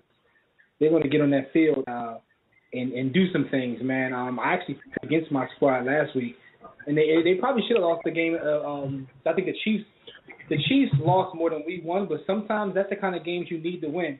It's amazing to see how our defense, in terms of making a couple of pickups, is now the strength of our team. Defense is like Wade Phillips, right? No matter where Wade Phillips is, Wade Phillips is bringing the heat. Like, that's just what he's known for. Wade Phillips is blitzing you. You will be blitzed. He was our defensive coordinator years ago when we were going to the bowl, when we had Elway and whatnot. Like, he was our defense coordinator back then.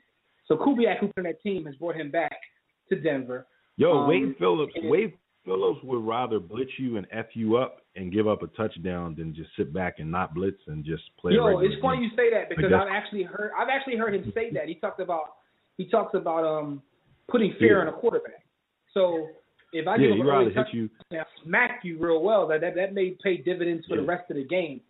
But it's amazing. And I know it's just one game. I know it's just one game, but I told y'all about Aqib Talib, man. I've been a fan of Talib Kweli for a while. Talib Kweli is that guy. You know what I mean?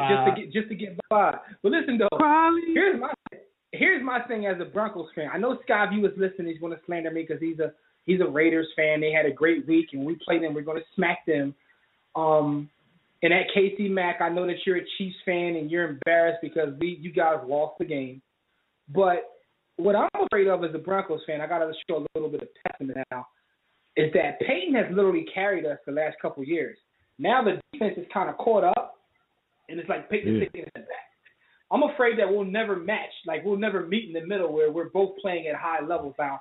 I'm hoping that as the season goes along, Peyton picks it up. And you know what I mean? The problem is your O-line.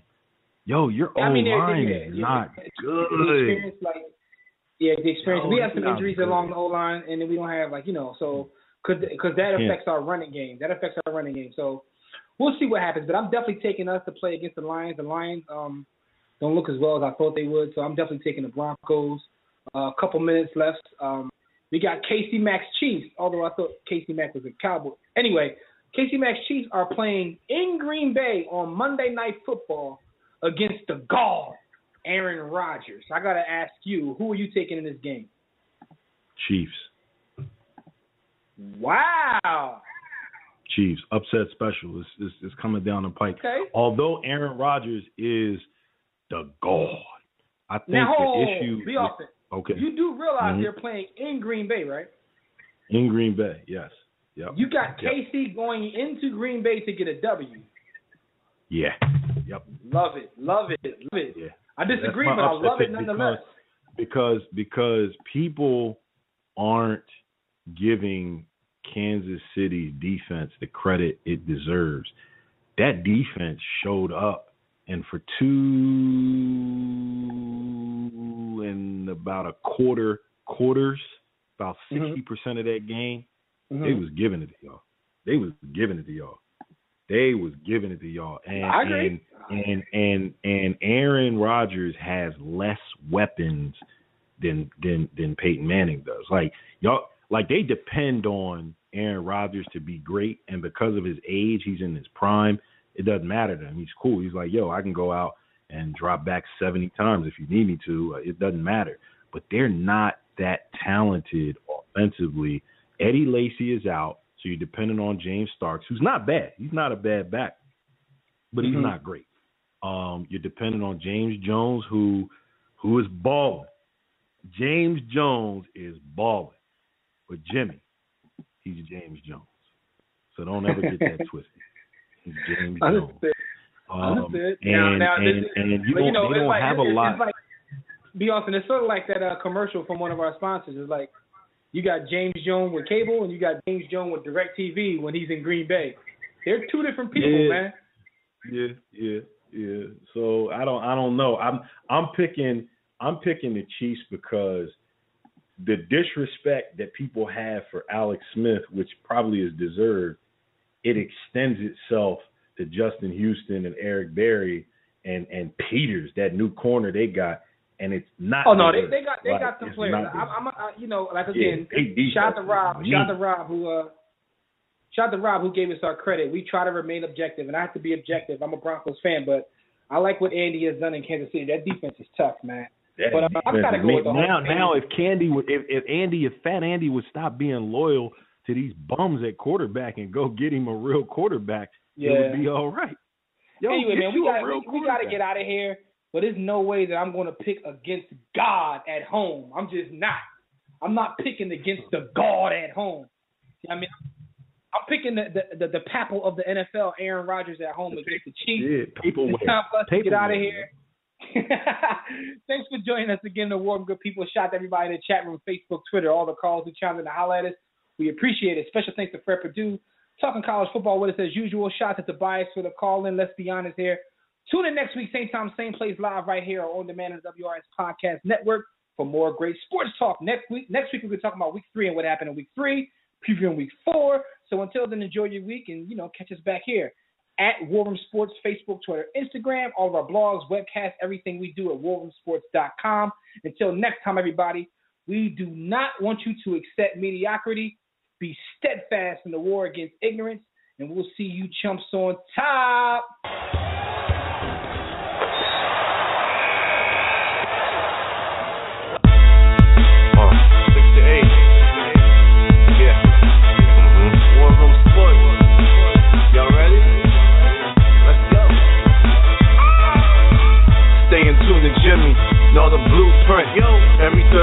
6 to 8, they do this.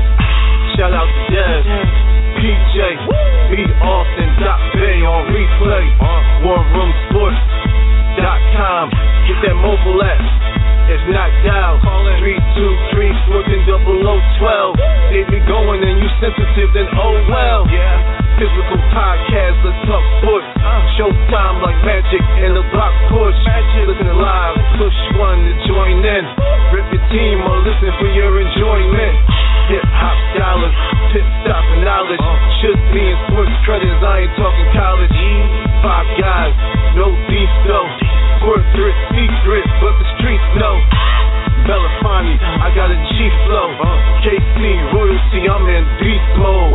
2 hours, get your game up. Who's the best in sportscast? You better name us. War Room Sports. Yeah, you know, Jimmy, Dev, PJ, Bay, B. Austin. I'm shot. Up and coming on the beat.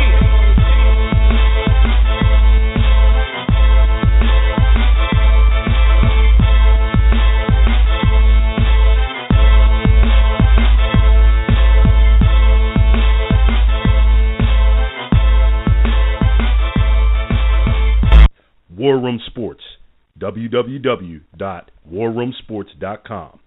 What? Ain't no more to it.